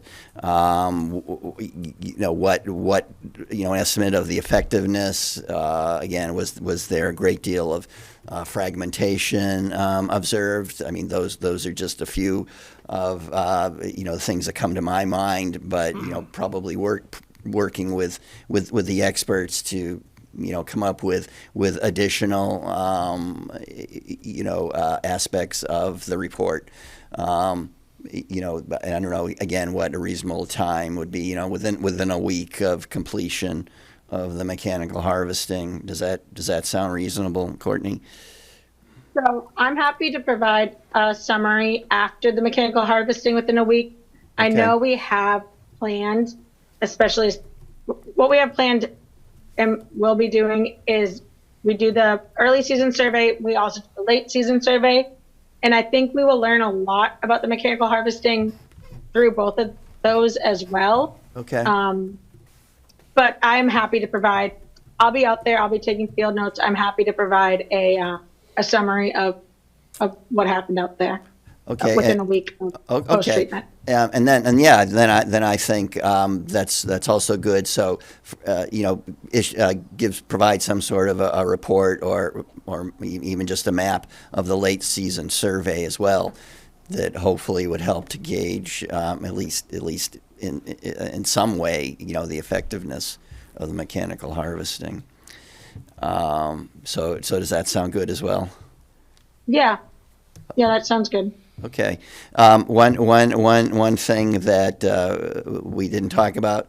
I don't think it's a huge issue. So where will the harvester be accessed, or where what will be the location of the harvester's access to the lake? Will that be like the beach? Will that vary depending on where the treatment? No. The harvester will be entering and exiting through the boat launch. I believe it's controlled by the fire department. Yes. And that's where the trailer will be. That's where the harvester will be. There will be no disturbance of any area around the lake for that watercraft to get in and out of the lake. Okay. So that'll be true for whenever the harvesting is done. The access will be through that that launch. Okay.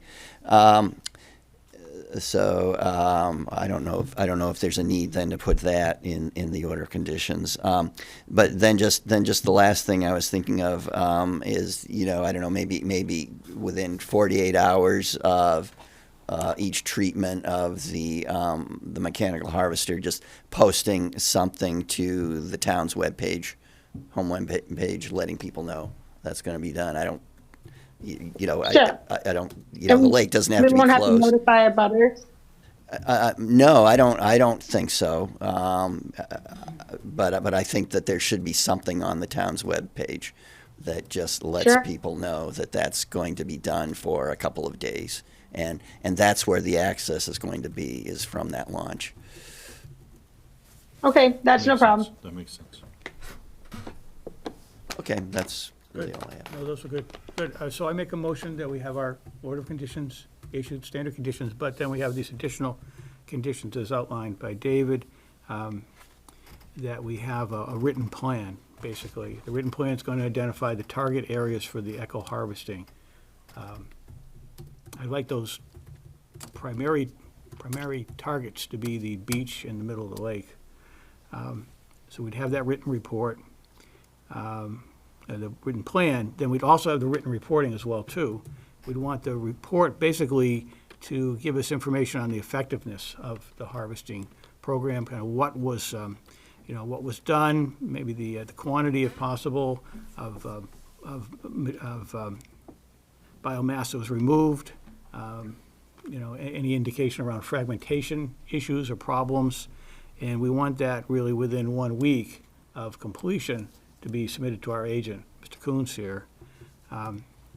Then also, I think it's nice to just note in our conditions that the location of the harvest is going to be at the boat launch area. Accessing the lake, yeah. Exactly, for access to the lake. Yep. I think it's good to have that there.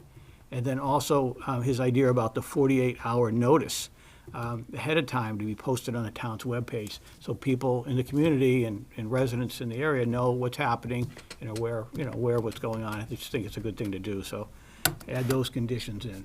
Okay. Motion from May I Chris? ask a question, please? This is Darlene Farrell. The hearing is closed. Okay, I'm sorry. Yeah, I'm sorry. That's okay, sir. Yep. Second. So motion from Chris, second from Bill.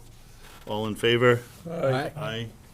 Okay, the motion passes, so we are complete with that. Thank you very much, Courtney, and thank you everyone else for all your input on this. I know we're moving on to a very similar related topic, the next NOI. So this is notice of intent, Town of Chelmsford, Freeman Lake. This is the, let's see, Colin Goslin. Joe Honorato, Water and Wetland. Well, we've got a Don't look legal like- notice. okay. Separate person, Got a same legal company. notice. All right. Notice, sir. And we do have a notice to read. The legal notice, Mr. Chairman, pursuant to the provisions of the Massachusetts Wetlands Protection Act, Mass General Laws, Chapter 131, Section 40, and the Chelmsford Wetlands Bylaw, Chapter 187, the Chelmsford Conservation Commission will conduct a public hearing here in room 204 on Tuesday, May 27, 2025, to consider the notice of intent filed by the town of Chelmsford on behalf of the property owner, Commonwealth of Massachusetts, for proposed alteration of land under water bodies and waterways at Freeman Lake. The project entails implementation of an aquatic management program to control nuisance and invasive species. Techniques include use of the EPA/Mass approved herbicides and algicides, as well as manual removal and benthic barriers as applicable. Mr. Chairman, back to you. Thank you very much. I'm sorry, your name again, please? Joe Honorato with Water and Wetlands, so we're representing the town of Chelmsford, which is, of course, Courtney, who you just heard. I believe Courtney's going to kick it off, and then I'll take over from there with a little bit more technical information and Q&A. Okay. Courtney, does that sound right to you? Yep. Okay. Yep. Again, my name is Courtney Thompson, and I serve as the stormwater engineer for the town. I hold a master's degree in environmental engineering and have been actively involved in managing invasive plant species throughout town over the past several years. I'm deeply committed to establishing an effective management program for Freeman Lake. In 2023, TRC began a comprehensive assessment of Freeman Lake. In a quantitative survey conducted in June of 2024 by TRC, it revealed the presence of 12 native and 3 non-native invasive species. The same study documented 19.2 acres of the lake contained aquatic plant coverage, with the majority of vegetation covering more than 75% of the lake bottom. Non-native Eurasian milfoil, fanwort, and water chestnut impose negative impacts largely due to their dense foliage. TRC reported that most aquatic plant beds were characterized by biovolumes exceeding 50% of the water column. The excessive plant cover can reduce fish density and has the ability to interfere with oxygen exchange within the lake. The competitive vegetative growth also reduces light for benthic organisms and healthy assemblages of native vegetation. With this NOI, the town is seeking approval to implement an integrated aquatic management program at Freeman Lake. The proposed project has been filed as an ecological restoration limited project and will protect the interest of the Wetland Protection Act by controlling non-native nuisance species, improving fish habitat, improving water quality, and slowing pond eutrophication. The conditions described in the TRC report are not conducive to a healthy aquatic ecosystem and require management to improve water quality and habitat. Management within Freeman Lake is necessary to preserve the health of the water body. Accordingly, the town has hired Water and Wetland as our treatment contractor and collaborated with them to take the information from the TRC study and develop a thoughtful, integrated aquatic management program to improve the ecological function and value of Freeman Lake. No significant alteration to the wetland resource areas will occur as a result of the proposed activities. Instead, the resource areas will be enhanced by reducing non-native invasive Eurasian milfoil, water chestnut, and fanwort. This will subsequently improve water quality and wildlife habitat and reduce eutrophication. Joe Honorato, the aquatic specialist and director of business development at Water and Wetland, is here on behalf of the town to further explain the proposed NOI. So I'll let him take it away. Thank you, Courtney. Thanks, Courtney. Good evening. Again, Joe Honorato with Water and Wetland.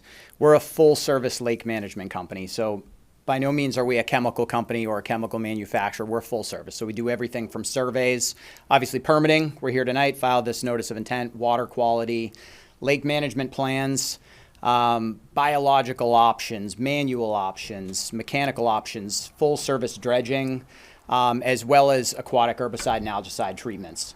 So with that said, right, I have no preference as to what we do at Freeman Lake. I want to rely on the facts, right? And I think everybody here can probably agree that, you know, it's been going around in circles for a long time and something needs to be done. You know, there's been several experts really dating back that Warden Diagnostic study in 1995, most recently TRC. We've been on the water.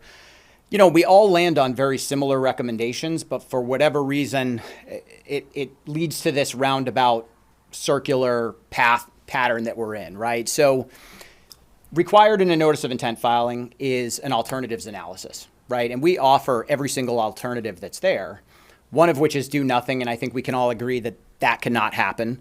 But then we went through, and it's in the notice of intent there, you know, line by line, mechanical options, dredging, you know, manual options, grass carp. Everybody always talks about sterile grass carp. Well, that's an easy one to exclude because they're prohibited in Massachusetts for a variety of reasons, right? You know, we looked at mechanical, and, you know, I know there was this big lengthy discussion on the eco-harvesting. So, you know, when we look at is eco-harvesting applicable, I think I would land on maybe, right? And I think that's the way it was kind of proposed in the previous filing is, hey, it's experimental. And I think really a testament to Courtney, she's really gone above and beyond to try and appease everybody in this room to get something done. And eco-harvesting was that compromise. So just a little bit of context as to why we kind of ruled that out within our NOI and wanted it separate, right? So traditional harvesting, it has cutters. And so it's just chopping up that vegetation. Well, the invasive species in Freeman Lake spread through fragmentation, specifically Eurasian milfoil and fanwort, right? It's applicable for water chestnut because that's a plant that reproduces by seeds. It drops dozens of seeds annually. And those seeds are viable for more than a decade, so we can remove those plants with the harvester. But the problem is that understory is Eurasian milfoil and fanwort. So the last thing you want to do is chop it up, fragment it, and make the problem worse. And like Courtney said, really any harvesting is like mowing the lawn. It's just cutting it, right? So the eco-harvester is a little bit different. It's basically a rolling drum with a pinch point. And so it's supposed to basically pinch those weeds to pull them. It does end up being more of a ripping effect rather than a pulling. So like Courtney said, you really don't get any sort of long-term control. I guess my biggest issue with harvesting in general, and I'm not saying it's a bad thing because I think something needs to be done and it's worth a shot, especially the eco-harvesting, which has less fragmentation than traditional harvesting, but it's non-selective, right? So that harvester is going through native, I think there's 15 species in Freeman Lake, 3 invasive, 12 native, right? And I think we can all agree that we want this, you know, culture, we want this ecosystem of native vegetation that isn't dominated by invasive species. And so the eco-harvester, really any harvester, is going to go and basically pull or cut anything in its path, both native and invasive, right? And so we start to look at how can we be the most selective at controlling these invasive species to allow native species to recolonize those areas that they've been outcompeted in by invasive species, right? So we've included 3 things in our notice of intent, just really to be an integrated approach, which is really always the best way. There's no bulletproof solution. If there was, I'd be a very rich man, right? So we included benthic mats, which are essentially mats that we can put down. The cost is about $50,000 to $60,000 per acre to do benthic mats. That doesn't even include maintenance. So I guess the only analogy I can use is it's almost like a pool liner, right? So you're lining the bottom. And so that's about as non-selective as you can get. It's going to kill everything. It's shading sunlight, which is one of the key features that plants need to grow. But it is fine for, a compromise in and around beach areas, right? Just a small area in and around a dock area. And so that's really how it would be used, is very, very small fashion, of course, at that cost of, 50 to 60 grand an acre. You wouldn't want to line a 79-acre water body. The second thing we included is DASH, which is short for diver-assisted suction harvesting, which is manual removal. So as you can imagine, it's very slow. Basically, divers go down, they hand pull the plants, they get sucked into a tube, into a burlap bag, and then hauled off. But as you can imagine, very, very slow. DCR typically says anything greater than 100 stems per surface acre becomes difficult to control with DASH, but it is applicable in Freeman Lake in low densities, especially if we can get the invasive species distribution down to a manageable level, which is our goal. Right, so the final thing we land on is aquatic herbicides. Love them or hate them, we're not here to debate the safety. I can tell you it's a fact they are safe. I can tell you that everything that we are proposing to use is approved by both the EPA, and then furthermore, Massachusetts DEP has its own separate review, and sometimes these products that are EPA approved never become available in Massachusetts, right? So it's a very, very lengthy process for aquatic herbicide approval, very different than things you find on the shelf at Home Depot, right? So then we think, okay, in this tool of aquatic herbicides, which ones are the most applicable, right? We're not just going to say, oh, we want to use any and every herbicide that's approved in Massachusetts, right? We want to look at the specific targets and non-targets to basically get the most selectivity we can get, right? So we included a few products, right? The first one, Sonar. So Sonar is fluoridone. I guess the biggest sell I can tell you is it's approved in drinking water. We could treat your drinking water with it. There's no drinking restriction. Really, everything we use has no restrictions on swimming, boating, or fishing. It's safe. We typically close the water body down just during the day of treatment, only so that we don't have a swimmer underwater, when we're trying to focus on a treatment. Every product that we're proposing is applied in parts per billion concentrations. So I think, a lot of the information I see flying around, some Googlers will probably come up here. It's typically in non-diluted form and definitely in non-parts per billion form, right? We're talking to control fanwort and Eurasian milfoil. Fanwort's a little bit higher rate, but with Sonar, so again, not to be confused with Sonar Waves, it's an herbicide, fluoridone. We have to maintain about 8 to 12 parts per billion with a B, right? So we're typically applying ounces to the surface acre, not gallons, really with all of these products.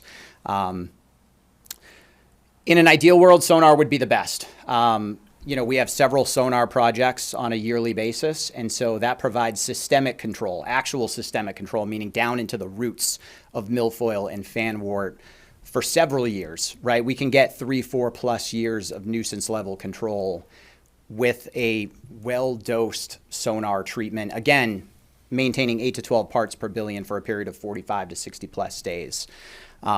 The beauty of Sonar is that it's highly selective. So you look at rate-specific selectivity, right? So pond weeds, water lilies. I know people pointed out lilies, lilies, arrowhead, things like that. Really, we would need to maintain 20+ parts per billion. And we can obviously dose it appropriately. And then we're also testing herbicide residue concentrations to make sure our concentrations are where they need to be. That particular approach involves an initial treatment to get your concentration and then booster applications to maintain that concentration for a period of 45, 60 days. That's in an ideal world. That treatment is probably north of $50,000, but it's a great long-term approach. And then that opens the door for us to manage any sort of invasive species regrowth with things like DASH and manual removal. But unfortunately, we're past that point at this point, right? Other products that were included were Clipper, which is really the only other product registered in Massachusetts that controls fanwort. It's a contact herbicide. It's fairly inexpensive in the scheme of things, but it really just burns back the biomass. It doesn't provide any sort of carryover control, but it is good for spot management. It'll also knock out the milfoil as well. There's another contact herbicide, Diquat, which may be appropriate for just milfoil where there isn't fanwort present. as well as Priscillacor. So the biggest problem in Freeman Lake is Eurasian milfoil. So a fairly new herbicide, again, went through all the same approval processes, is Priscillacor. So that's the brand name. It's made by CPro, which is the manufacturer, all PhD scientists and so on and so forth. But Priscillacor, you're talking 5 parts per billion or less, and we can knock out Eurasian milfoil for many years. Now, you say, Joe, well, why did you include all these different herbicides if Priscillacor is that wonder, thing that you need, right? Well, unfortunately, Priscillacor doesn't work on fanwort, right? So we have to look at that invasive species distribution. The final one we included is a Mazamox. Brand name Clearcast is commonly used. So we put that on there really as a contingency for water chestnut control. The plan for water chestnut is hand pulling, right? I think that Courtney plans to allocate a ton of funds to hand pulling water chestnut. But the problem is, if you get some of it and not all of it, and I think we're more than willing to work with volunteers, do some trainings, on how to hand pull and really just logistics. There's a lot of logistics with coordinating the removal and getting it off site. We're willing to do that and work with volunteers for water chestnut. So that's the approach for water chestnut. However, if you don't get all of it, you've got plants every single year dropping seeds and you're battling this never-ending cycle. Right, so we did put a Mazamox on there as well, if it is indeed needed. Important to note, our company, just to establish some credibility here, we have projects with dozens and dozens of conservation commissions throughout the state. I mean, I could probably name 100 lakes within 15 miles of here that we manage, including Hart Pond in Chelmsford. Little bit different situation with Hart Pond because we're managing a different invasive species, curly-leaf pondweed, which reproduces through turions, right? But we use a Mazamox under contract with U.S. Fish and Wildlife. We have projects that involve the use of clipper and sonar for Army Corps of Engineers. This is not a unique project by any means. This is not new. These products have been approved for, sonar's been approved since 1986. No side effects or anything like that, right? They're safe for fish, safe for wildlife. And really, all we're here to decide tonight is how this meets the guidelines of the Wetlands Protection Act, and I'm telling you it does, right? So everything that we've proposed is consistent with the GEIR, the Generic Environmental Impact Report, the Guide to Lakes and Ponds, which is a supplement to the GEIR, and the Wetlands Protection Act. So we're improving habitat. Like Courtney mentioned, everything we do is based on surveys, right? We're not just treating to treat, or even doing dash to just do dash, right? Everything is based on surveys. Multiple annual surveys, so both prior to and after management. And of course, we'd get the commission a year-end report. Some towns, similar to the eco-harvesting, some towns require a work plan prior to any work. So, hey, this is our plan for the season, considering we have several tools in the tool bag. I think, that's fairly standard for us. I think David can probably, confirm that anytime we do work at Hart Pond, we notify him. We post neon signs around the pond. I guess all I can say is trust the experts. I for one, have been a guest lecturer at Harvard University on lake and pond management. I'm telling you that everything we're trying to do here is approved and safe, and it's the solution to the problem. So I trust that, we'll get the right questions and hopefully come to, some agreements here tonight. Questions? Okay, start with questions. David, do you have anything you want to start us off with? Sure. So, you still there, Courtney? Still there, Courtney? Yep. Okay. Yeah, sorry, I'm here. Okay.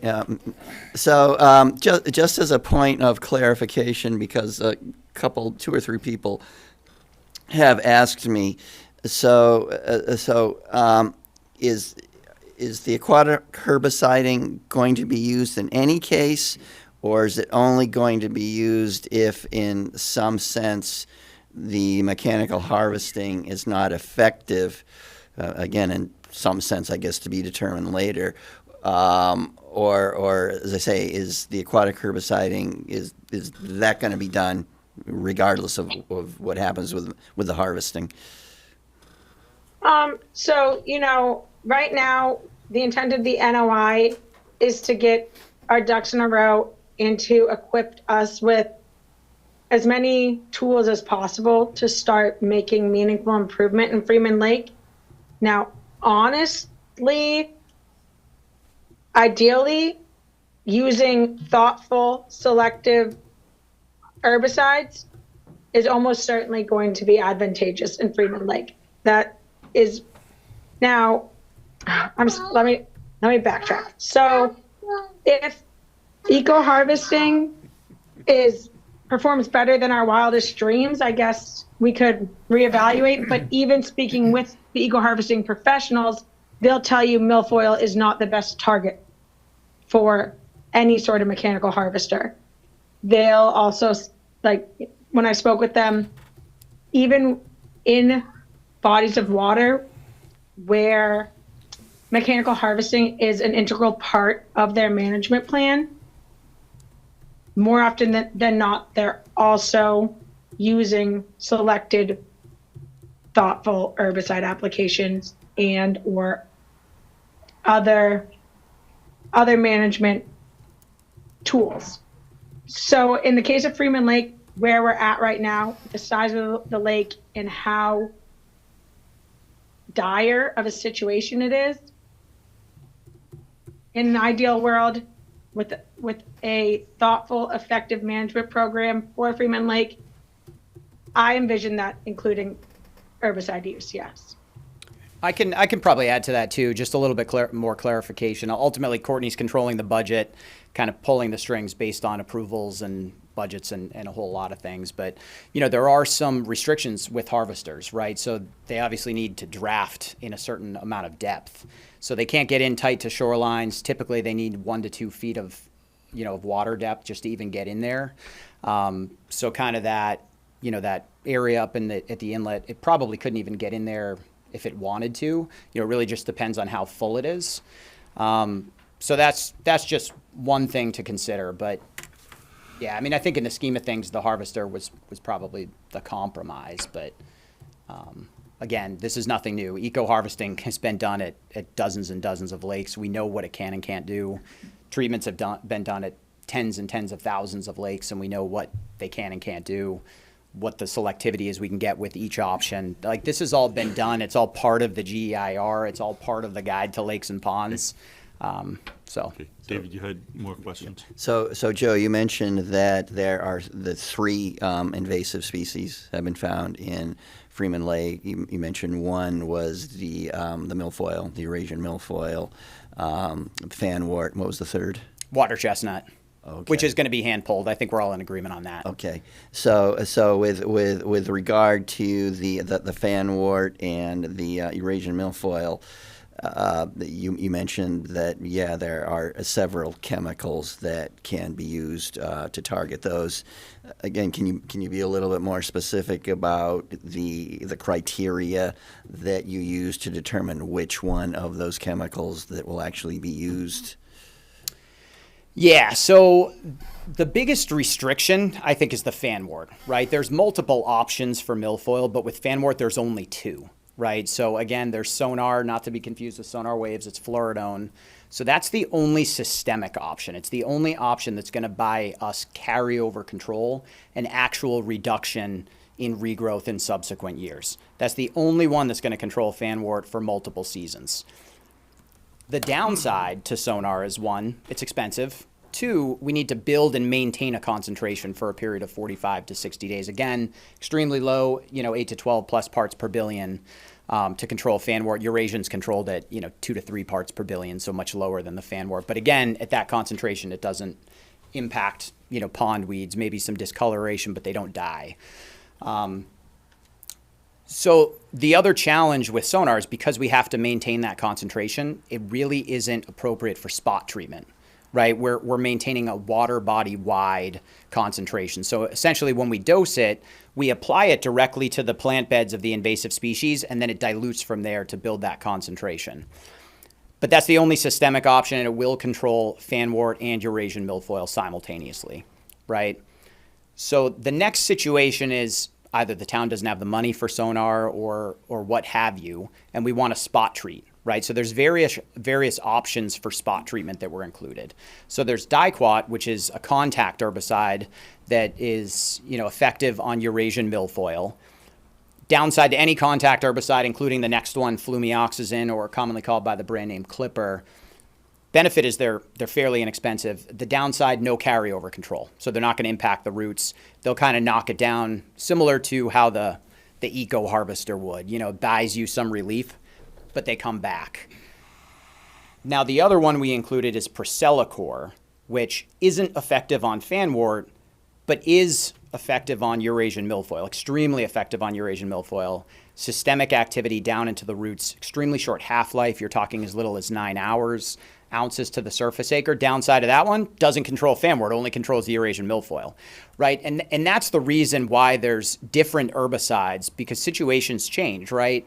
And so if we were to target just Eurasian milfoil, because it's really the most dominant of the submerged invasive species, fanwort will just move in, right? And we have the tools to control all of them depending on the annual surveys.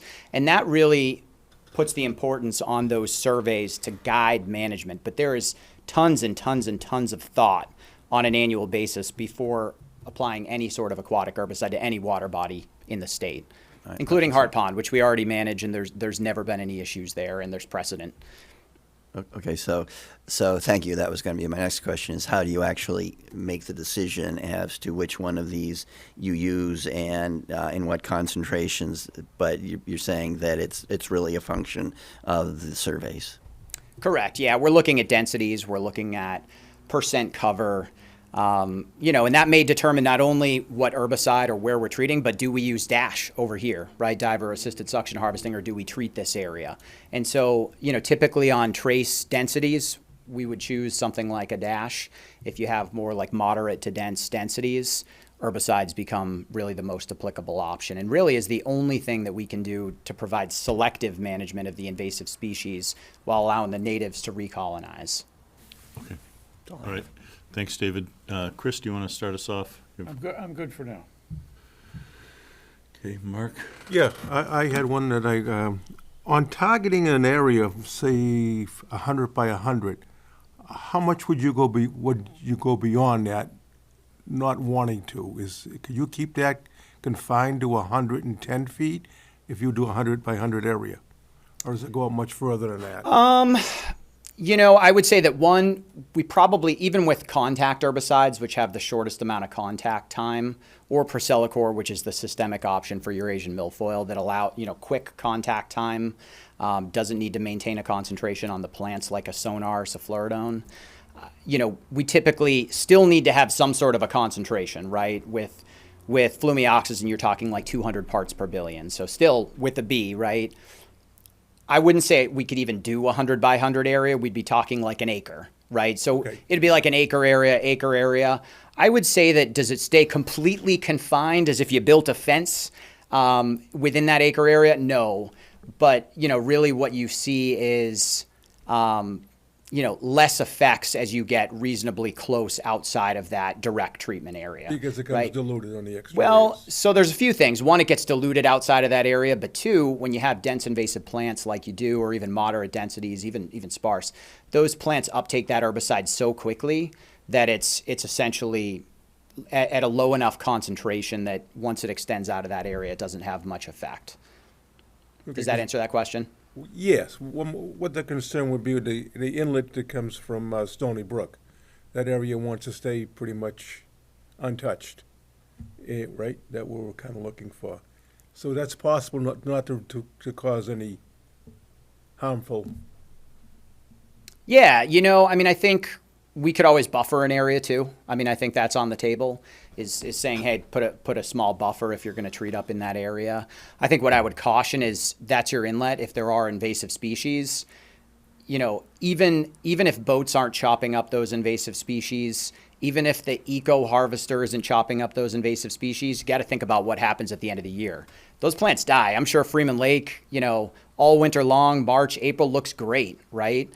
It's because all those invasive plants died off, right? And so you have all that biomass that's adding nutrients, right? That's one. And two, when they die off, they get brittle, they fragment, and they just float around other areas of the lake and reroute themselves and spread. So I think if we were to go after it with the whole lake sonar treatment, which is really, again, highly budget dependent, with whatever funds are available, but that would definitely be the ideal approach. I definitely wouldn't want to see that area left unmanaged if indeed there are the invasives up there, which I think they are. So, I think we're really rooting for the selectivity that the herbicides provide, right? We're not going to, if we treat that area directly with the fluoridone, so sonar, we're not going to be left with a desolate plantless wasteland, right? We're going to be left with natives that were not impacted by the low doses of fluoridone, yet it knocked out those invasive species, and then those natives have a chance to rebound and recolonize. Okay, thank you. Bill? So the dead plants, when they die, they go to the bottom of the lake. You say they'll spread around. Why doesn't that just cause the problem, more of a problem somewhere else? Yeah, so in a typical fashion, natural die-off, boat traffic, recreation, it is causing a problem, right? It's going downstream, it's going throughout other areas of the water body. By treating it, it's not viable, right? So we've killed it, and then it falls to the bottom, decomposes, and becomes organic material, much like it would with the Mother Nature die-off. But with all those chemicals, it's going to kill it so it doesn't start Correct. again? Yeah. It's so, and like sonar, for instance, right? It's going to growth regulate it. So very quickly, it's going to growth regulate that, those weeds. And we're already past the point of a sonar treatment this year, assuming Courtney had the budget and everything went perfectly. But, really the goal with any treatment is we want to get in there. So with contact herbicides, we need active plant growth, right? We can't treat what's not there because the half-life is so short. But you also don't want to be treating dense, topped-out mats because you have all that biomass die-off, right? And so really the goal is to treat at the appropriate time. So with sonar, so fluoridone, it's very, very early season because we're maintaining a concentration. So essentially we want to get it just as those target plants start growing and they grow into that concentration. They'll be growth regulated, and it's going to minimize that biomass die-off even during the season of treatment, let alone the carryover control.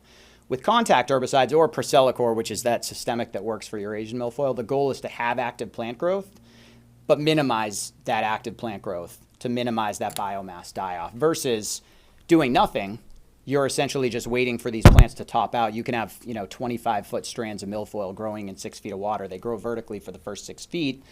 And then 18 feet, they're growing, they're just on the surface. And those are those mats you see. So with any of those chemicals, you're almost past the time right now? So this is something next year? No, I think we're probably past the point of sonar, which is fluoridone. I don't think Courtney has even close to the budget for that anyways. I think if we were to treat, we'd be thinking clipper, so flumioxazin, which will work on Eurasian milfoil and fanwort. It's great for spot treatment. We could do just a handful of acres in select areas. But again, the downside is it's going to come back next year. Typically for clipper treatments, June is that sweet spot.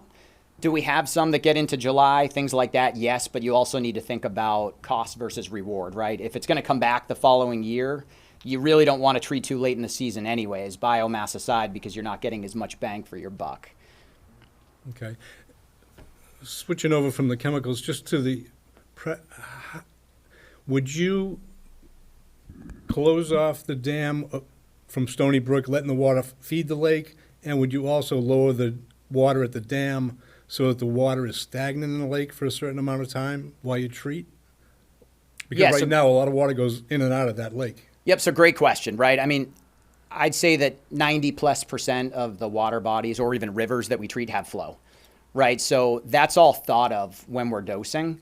I would say that with Procelicor, which is again that systemic option for Eurasian milfoil but doesn't work on fanwort, or the two contact herbicides, diquat or flumioxazin, so clipper, the contact time necessary is so short that we really don't have to worry too much about flow. We could treat river systems with those. But if you have the option, would it be better to? Maybe, but it's a lot of hassle, right? So I don't think it's necessary. I mean, you could.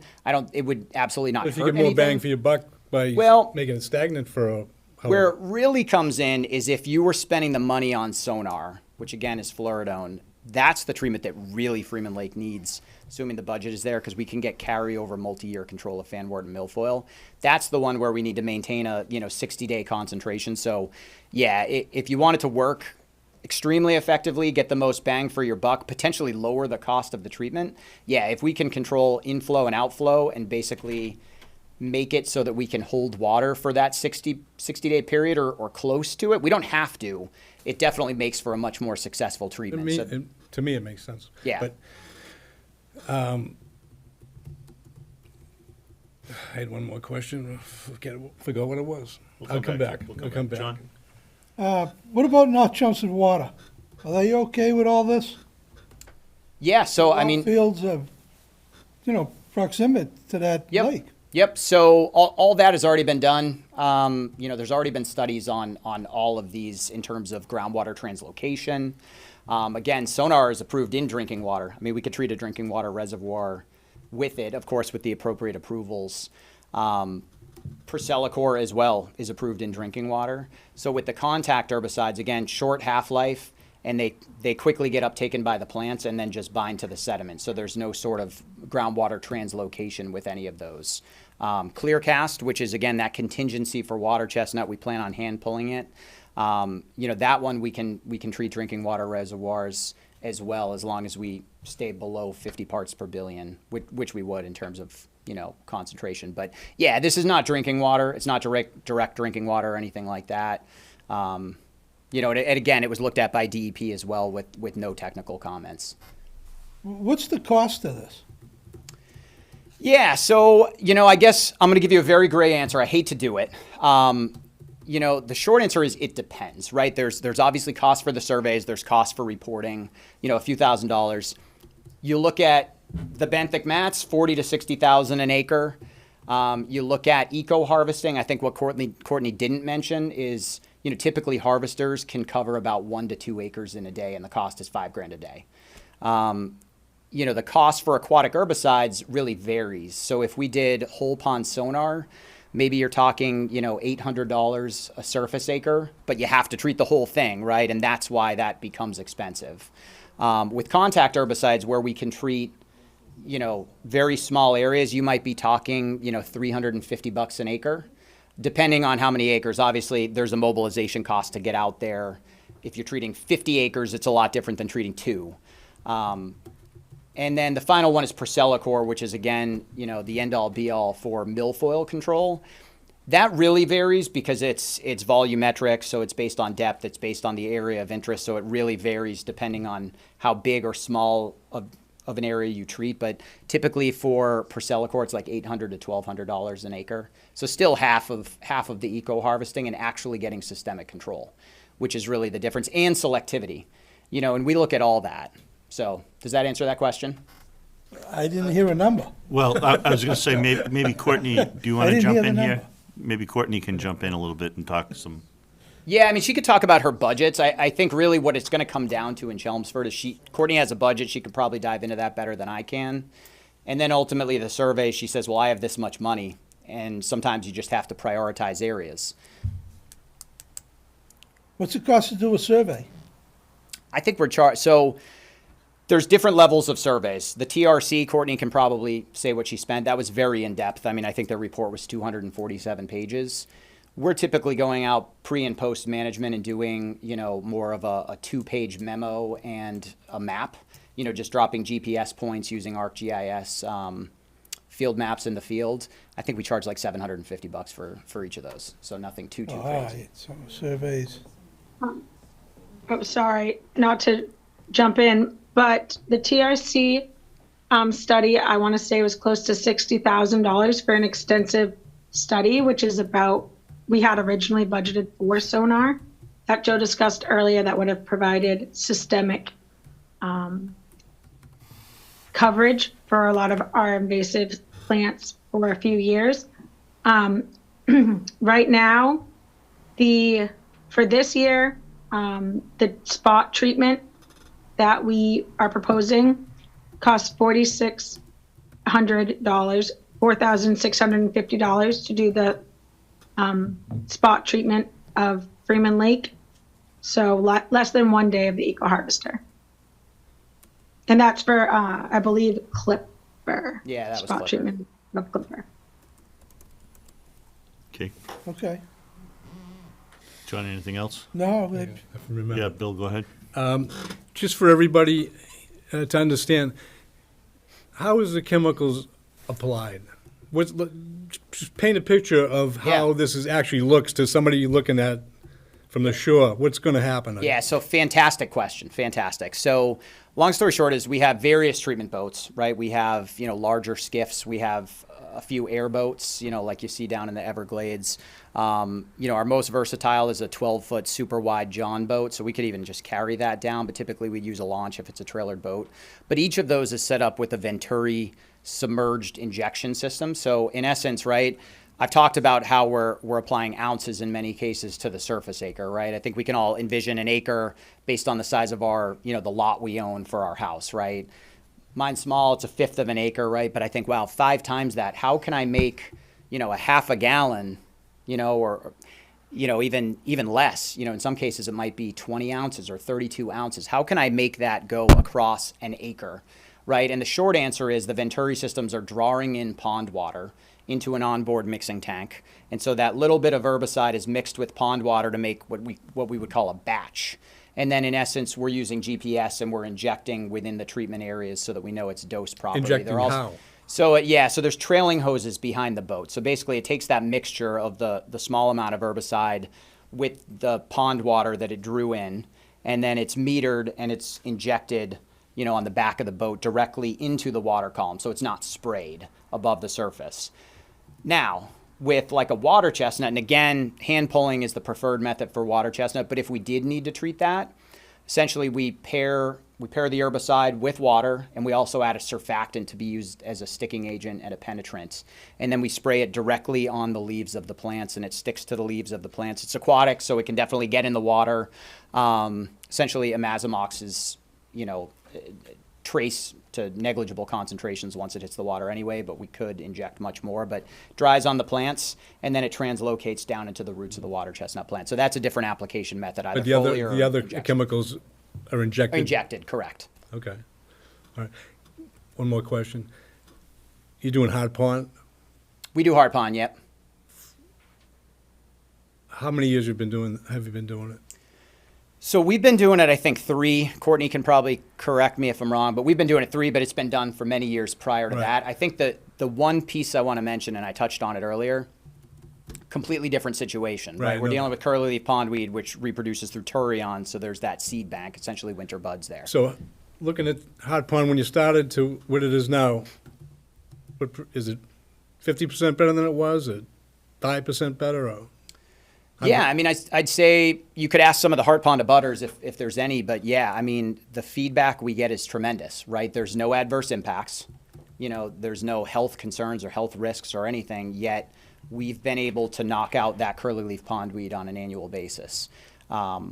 Unfortunately, fanwort is now in Hart Pond, which throws a monkey wrench into that plan, and of course, fanwort is part of Freeman Lake. I mean, I don't know how it got there, but it's common that people take their boat out, they don't wash it, and now they've just introduced an invasive species into another nearby water body, whether in Chelmsford or a neighboring town. I know it's a different situation out there than Freeman Lake. I just wanted to. So long story short is we treat on an annual basis. It's always based on surveys, and it works tremendously without any sort of adverse impacts. And So this still is a plenty of maintenance native plants. If you did the chemicals, this is going to be every year for the foreseeable future? So different situation. I think if we go the contact herbicide route, then yes. The benefit, we can spot treat, and they're fairly inexpensive. If the town can do sonar, cephloridone, which I know Courtney said they had budgeted for, but then they had to do the TRC survey, so on and so forth. If the town can do that, we would expect probably 2 to 3 plus years of nuisance level control, meaning in year 2, 3, maybe 4, you're doing little to nothing, right? So I would use a lake we manage called Neponset Reservoir in Foxborough. So on that one, we work with a consultant called Ken Wagner, Water Resources. So he's literally the top limnologist in New England and one of the top in the country. And so Ken does all the surveys and recommendations, and then we supplement that and we do the treatments there. So they were treating with contact herbicides year in, year out for decades. And every year, it just kept increasing as to how much they were treating. And we came in and we said, hey, you really should try to use fluoridones, a sonar. And they're battling Eurasian milfoil, variable milfoil as well, and fan wart. We did the sonar treatment. The next year, no treatment. So they were treating 85 acres a So year. it all comes down Next to- year, they did nothing. Year after that, I think they treated 10, whereas they were treating 85 prior. The year after that, I think they treated 20. This year, to prevent it from really exploding, we're going back to sonar. But yeah, they had a period where they went from 85 acres of annual treatment down to 0, 10, 15. And I think, especially if we can stop the flow with a sonar treatment, we can use surveys to really guide dash in those off years, which, is really why it's included. I think it's, again, an integrated approach. We want to let the data talk. All right, thank you. You're welcome. So is Peter on? Doesn't appear to be. Yes. Oh, No, I'm hey, here. hi, Peter. Hi. Go ahead. Go ahead. I do not have a lot of questions, but I'd like to make an observation, and then I get to just one question. The observation is Joe and Courtney and the members of the public who spoke have been working hard on this solution, and I think I have a lot of confidence in that group of people, including what Courtney has learned a lot over the last couple of years. So my attitude is, let's let the experts do their thing as long as we're comfortable it meets our mission under the Wetland Protection Act. And you could comment on that, David, but it sounds like we do. But I do have one question. Are the fish, well, there's lots of unknowns. These lakes are not like killing dandelions on your lawn, where that if you spray one, it's probably gone. It's complicated. So your integrated approach is perfect. But here's my question. How do we tell if the wildlife in the pond is better off before we start treatment versus after meaning maybe 1 or 2 or 3 years? Because habitat's one of the things the Concom considers. So is there any way, Joe and Courtney, that we can easily measure the impact on essentially fish and the critters in the mud, the base of the food web? Yeah, so I can touch on that briefly. I can tell you that there's no fish toxicity at the label rates as long as product labels and things are followed. I think the easiest way for me to answer that question, because it's frankly already been answered within the guidance of the GEIR for lakes and ponds, right? I can read this literally from the book. So this is from the guidance for aquatic plant management in lakes and ponds as it relates to the Wetlands Protection Act. So this is a Massachusetts state document. It literally says in section 4F, and this is a quick quote, the fisheries and wild, it says, sorry, I lost my place here. The department presumes that non-indigenous aquatic plants within lakes and ponds are not significant to the protection of wildlife habitat, either in whole or as a component of a larger plant community. As such, the control or elimination of non-indigenous aquatic hydrophytes within lakes or ponds will not exceed any threshold established at 310 CMR 10.564A or 310 CMR 10.60, providing that the work is designed and carried out using the best practical measures, or BMPs, which we are. So essentially in that sentence, they said that these non-indigenous species have no habitat value whatsoever. And we're not trying to manage native species. In fact, we're trying to allow native species to recolonize, which is why herbicides were included, because they are literally the only selective option, short of dash, which we're past that point. Yeah, and then if you could just comment, from all of my studying and reading, what we're proposing here is typical. It's common. It's been done in New England lakes for, you tell me, 20, 30 years. There's nothing particularly scary or unusual about it. The human health impacts and the fish impacts have been evaluated by DEP in that guidance that you're referring to. I have read that. And we're not doing anything crazy. This is just the way lakes are managed when you're concerned, correct? Yeah, absolutely correct. And I think, use of aquatic herbicides, because I think that's probably the biggest point of discussion here, have been used long before that. You're going back to the 1950s or even prior.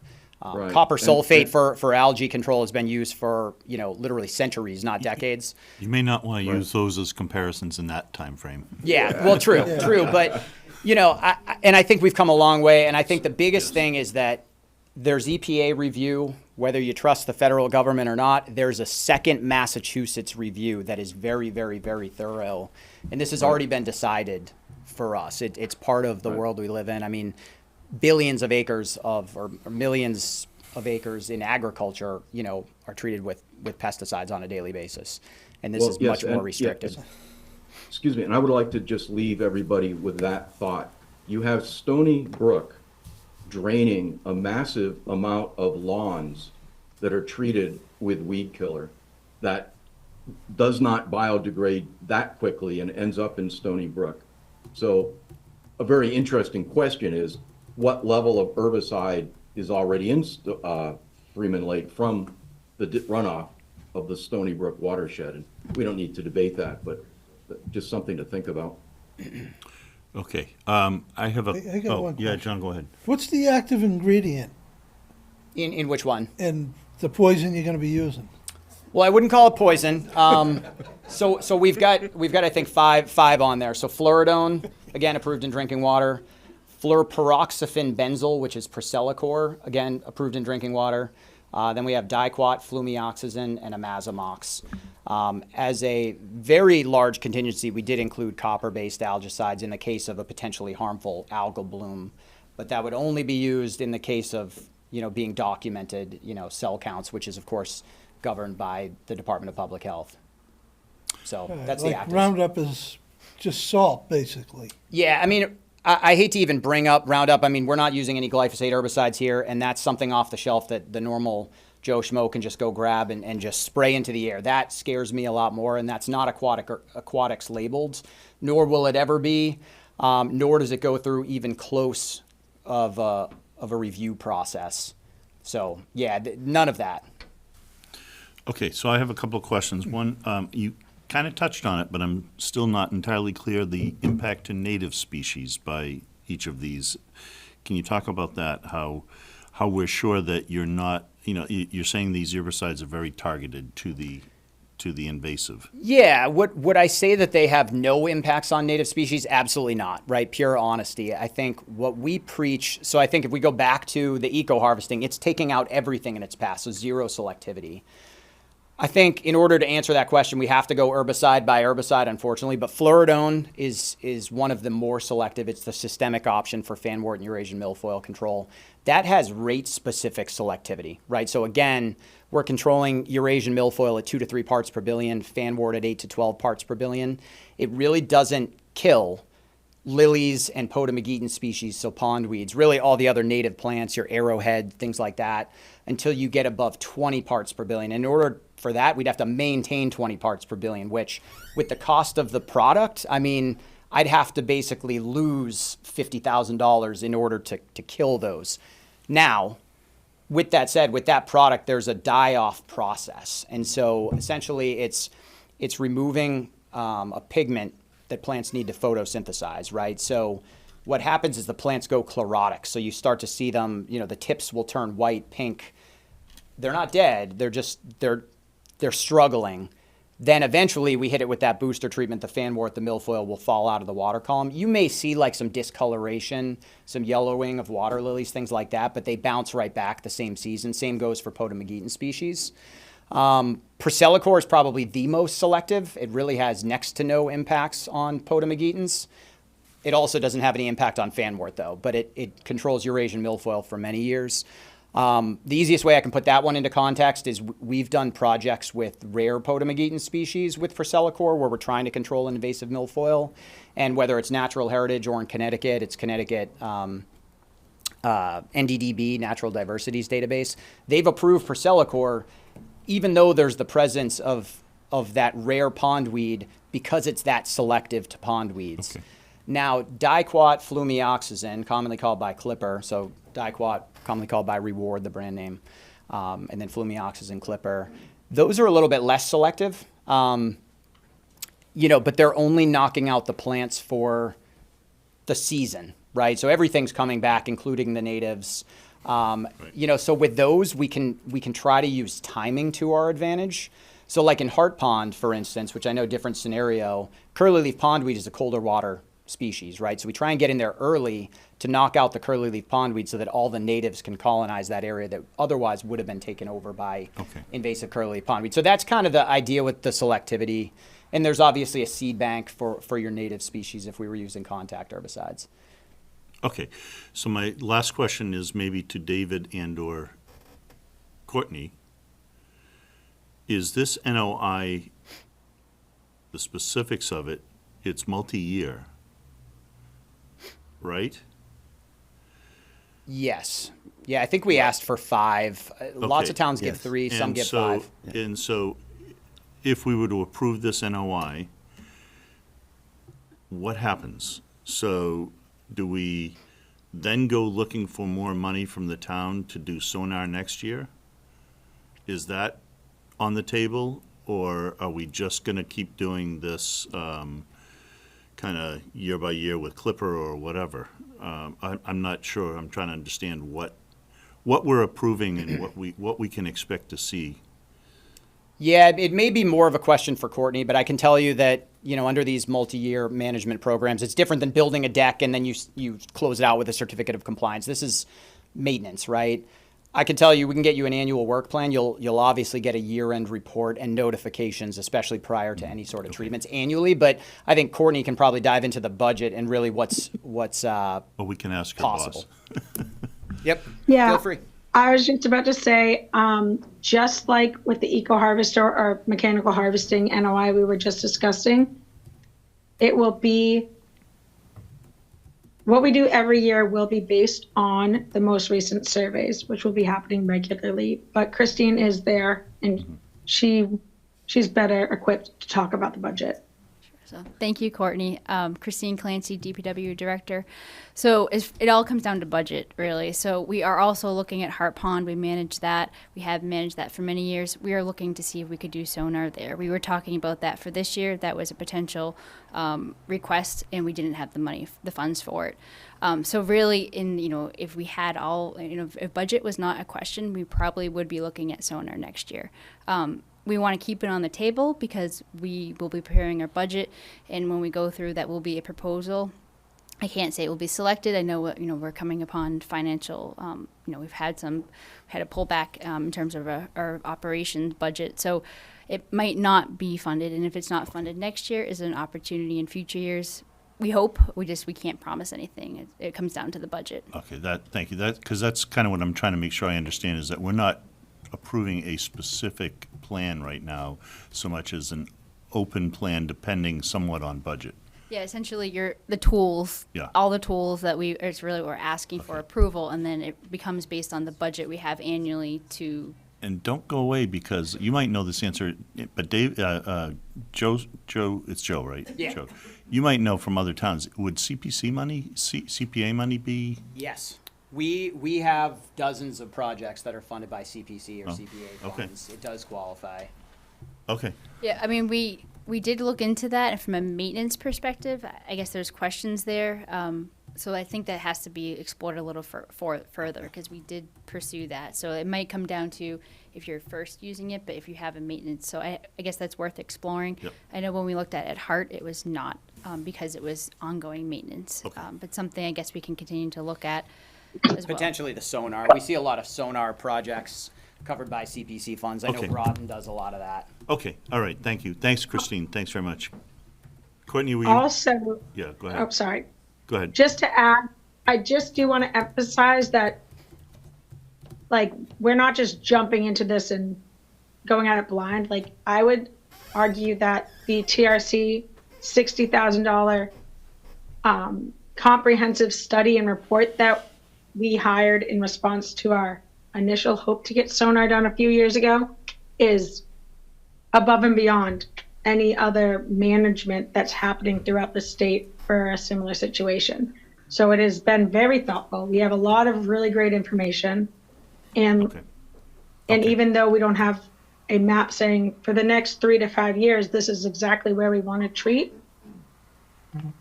we have a very comprehensive plan and information available to us. Okay, thank you, Courtney, appreciate it. And Joe, thank you. I think we're gonna Thank go to, Christine, you had something to add? I want to add one statement just about earlier, the Freeman Lake diversion structure that did come up, and we are pursuing a request through earmark for that. So that is still another tool that we're pursuing. It was recommended in the TRC report. So separately, it is something that we hope to receive funding for. So that doesn't approval or any of what we're requesting tonight, we still would move forward with that project, hopefully, if funded. Okay, thanks. So this is an open hearing, and we are looking for input from the public. If you would like to speak, come on up to the podium. Some usual suspects here. I just had a question for Joe, Dave Hadley. I stay close by for a reason. You mentioned other lakes in the area.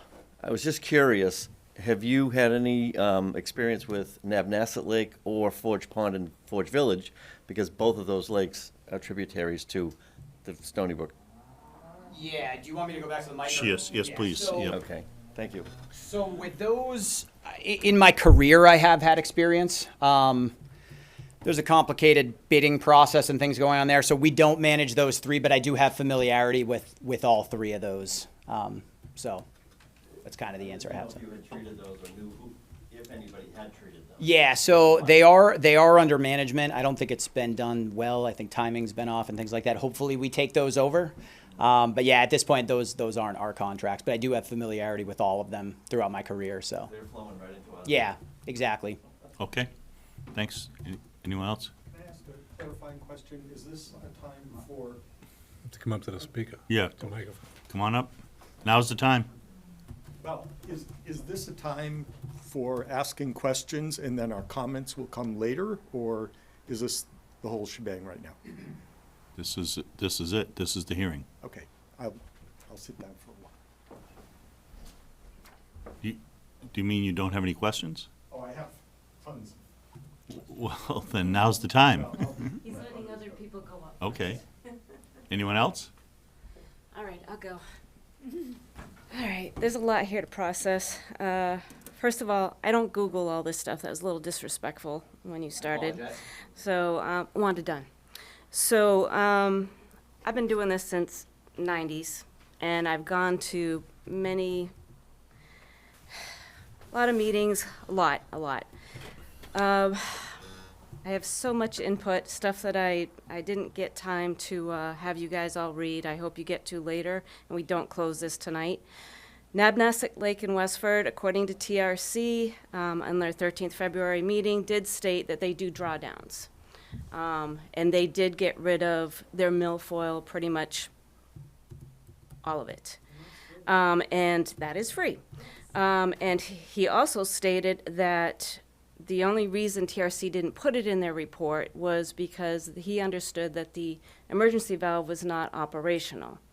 So between Warden's report and TRC, they said we should be looking at a drawdown, look at the emergency valve, let's close Wilson Lane, close Stony Brook, look into water and wetland non-chemicals approach is my opinion. As stated on your own website, you have many options, yet you don't have any of it in your NOI. Nothing that can show them that there are non-chemical approaches. Use a harvesting machine, which C&D uses in many lakes. They've done it since 2008, all the way down the East Coast. And once they do a lake, then their second implement is Dash. Why we don't have C&D here to promote their product, I guess, since they are going to be here, is beyond me, when we have other people saying what their product does or can and cannot do. I don't understand that part of it. Water department, yes, needs to be notified because a half-life on most of these chemicals can be 72 hours. And I know somewhere in my notes here, TRC stated, I know there's so much here to go through. TRC did state that it is hard to use sonar in our lake because of the flushing. In all my reports I've been doing all week, I do have it stated in there. TRC did state that there is a big flush rate in Freeman Lake. So if you're gonna use sonar, which is very expensive, we have no budget for, we just have to keep that in mind as far as flushing rate through the lake. So if our emergency valve is not operational, we've had tons of rain this spring, why is that not being looked at? Because that design from 1975 from Faye Spofford and Thorndike said that is to be used when we have a lot of water, we have, say, 3 feet of ice, which did happen back in the day, and for a spring thaw. A drawdown would have been perfect at that time. Is there insurance on the dam? Has there been reports done on the dam, and why haven't we seen it? Because if that is not operational, why isn't DPW looking at that? Because that is our emergency valve, which was replaced in 1998 or 1999 from the first report we had done with Warden. I don't understand why we're talking all about chemicals when we appealed it last time. I feel that's just rehashing all of the same questions, and we're not looking at harvester, any non-chemical approaches. You have not stated any of it in your NOI to at least give us other options and other ideas, which is fully stated on your website. That's all I have for now. Can I just kind of touch on a couple points? Oh, Sure. do you mind if I quickly say a couple things too? Go ahead, Courtney. You can go first, Okay. Courtney. So first of all, in response to C&D not being here, C&D does not do permitting. When I've spoken to them in depth, we have a contract in place for at least 2 days of eco-harvesting this year, if we get the order and conditions, of course. They've told me, depending on the place, the location, they need to notify anybody. Obviously, in Chelmsford in Massachusetts, we definitely need an order of conditions for this level of work. They're not involved in permitting. That's why they're not here today. The water department, we've been in communication with them. They have no problem with our current proposed management plan.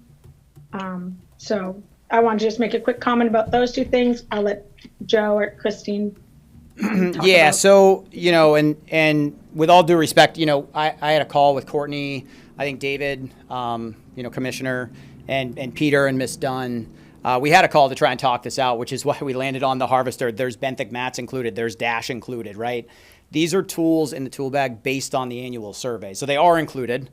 Grass carp, everybody wants to use them. They're prohibited. We can't do it. Now, drawdown is an interesting one. So Courtney mentioned the revisions to the GEIR. That is almost, I don't want to say solely focused on drawdown, but Marine Fisheries is looking at drawdown much more closely because it does have negative impacts on fish and wildlife and habitat. So really, you don't see many drawdowns greater than, say, 3 feet approved anymore, which, exposes just a tiny bit of the littoral zone in Freeman Lake. I mean, everybody mentioned the plants growing out in the middle. It's not going to do anything if given the ideal conditions, right? So with drawdown, you're rolling the dice, right? Because essentially what you need is a very, very hard freeze without the benefit of snowfall insulation, right? So if snow comes and then the freeze comes, but the plants that are exposed on the shoreline are insulated by the snow, no effect. You don't get the freeze, no effect, right? And so with climate change, which I think we can all agree is a real thing, we used to say 1 in every 5 years was a good drawdown year. But now it's even less than that. So, and then just specific to sonar, Ms. Dunn mentioned sonar and the flow and so forth. So we look at the watershed, we look at flow control. There's also different formulations of sonar. So we're asking for the active ingredient, which is fluoridone, but we have time-released granular formulations like Sonar 1. We have quicker-release granular formulations, Sonar Q. We have quick-release liquid formulation, Sonar Genesis, or we have a little bit slower release with less surfactant called Sonar AS at our disposal. So that's all dosed as well with the manufacturer. We look at flow, we look at maintaining concentrations. Now, if you can hold flow, it's typically less product, less cost. But if there's flow and you can't control it, we can treat it. We just need to dose it appropriately to maintain that concentration and use the appropriate formulations of sonar. Okay. So that's all I had in response. And Christine's right behind you. She's going to jump in. Hi, I just wanted to clarify about the dam and the emergency valve. So the dam is inspected. it's either every 3 years or 5 years. I know, and it was in 2 years ago, and it's either coming upon next year or in 3 years. So we do have that inspected per the state requirements. This is the outflow dam. Yes, the outflow dam. Yes. And then also the emergency relief valve. So it is a valve that is operational. We do operate it each spring and each fall just to make sure that it is turning so they can stay functional. But it is an emergency relief valve. It's I call it a key that is 16 feet long that goes down, and you have to align the bolt up exactly right and spin it. So it's really meant as it's meant as an emergency. It's not meant for routine use. And so just the thought with the drawdown, I think we would want to look at a better way to manage the flow if we were looking at more of a routine drawdown. Okay. Thank you.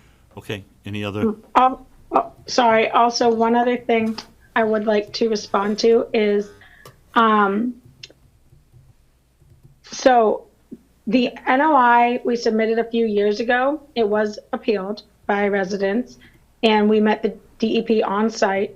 And after going on a boat, looking around the lake, talking to everyone that was there, DEP representative asked if the town could find a way to try to see eye to eye with the appealants.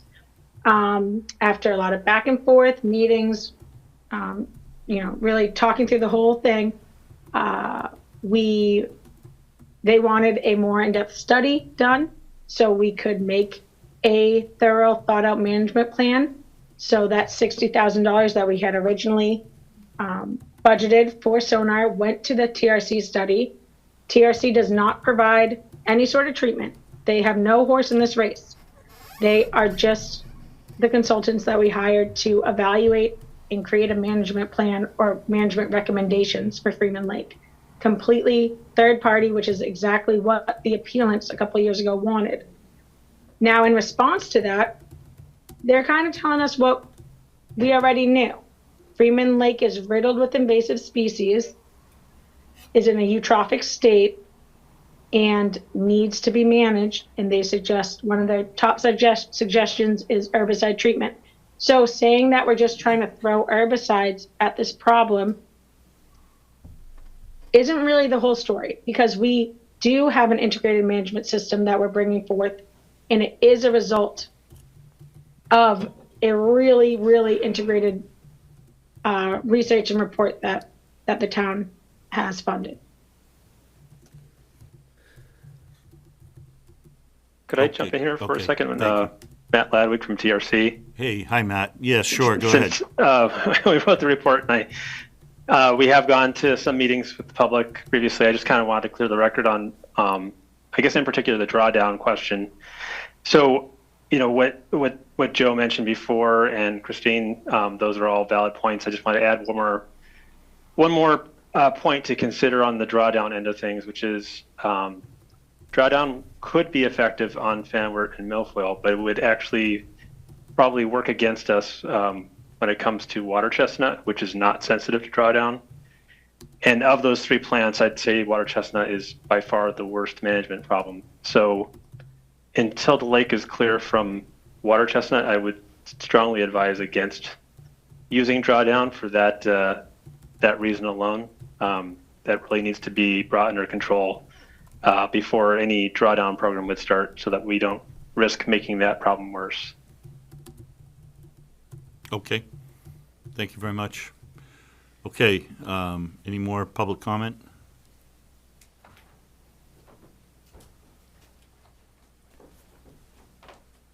Good evening. Good evening. My name's Virginia Crocker Timmons. I live at 28 Lovett Lane. I've been a North Chelmsford resident for over 28 years. I spent 6 years as the Select Board Liaison to the Vinyl Square Strategic Action Plan Committee, and since April I've been a member of that committee, and I'm its current chair. As a parent, my son is in his 20s now. We went to Freeman Lake to use that lake once, maybe twice. And the reason that we never went back was because of the constant closures, and quite frankly, because of my fright as a parent looking at the condition and what you could visually see at the lake. In 2015, the Vinyl Square Strategic Action Plan Committee finalized its strategic plan that included a structured methodology for getting input from residents, boards, commissions, and town staff. And the intentional management of the Freeman Lake Health was one of the main outputs of that plan. In October of 2021, town meeting approved $65,000 for lake treatment, and that approval was unanimous with 121 in favor, 0 abstentions, and 0 opposed. Since that time, we've spent $0 on lake management and over $60,000 on studies. And those studies have brought the town, in my opinion, to a point where they have been more than responsive to residents' inputs on pros and cons, and to where the town has come to a point where it is informed and well-informed.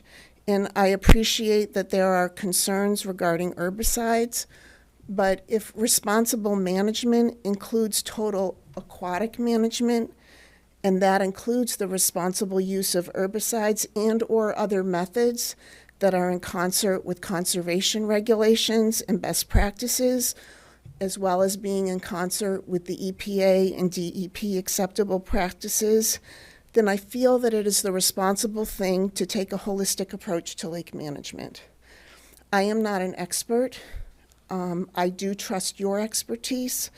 I trust that of our town staff who have spent countless hours on this, at times, quite frankly, at the expense of other issues and other priorities. And I trust the expertise of the town's consultants that our tax dollars continue to pay over and over again. I am further encouraged that we are not hearing a one-and-done proposal, but that experts will be consulted on an annual basis to tailor that annual approach according to that year's conditions. The lake health is in dire condition, and it continues to decline. Public safety issues have emerged many times over past decades. We have a beautiful lake that residents frankly cannot enjoy with confidence.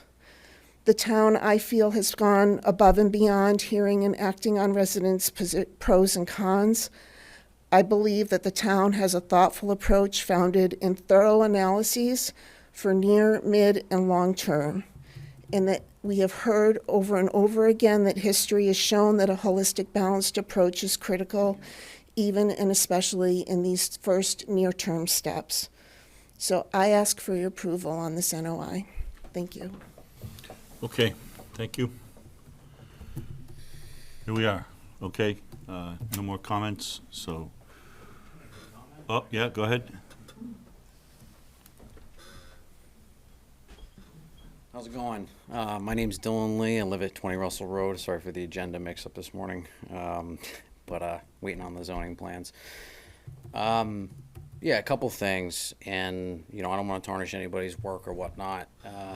Obviously a lot of the decisions or a lot of the solutions we're proposing, they're only as good as the data to back them up, right? And I work actually for a multi-billion-dollar AI company, so if I go into meetings and I don't have data, it's a big problem.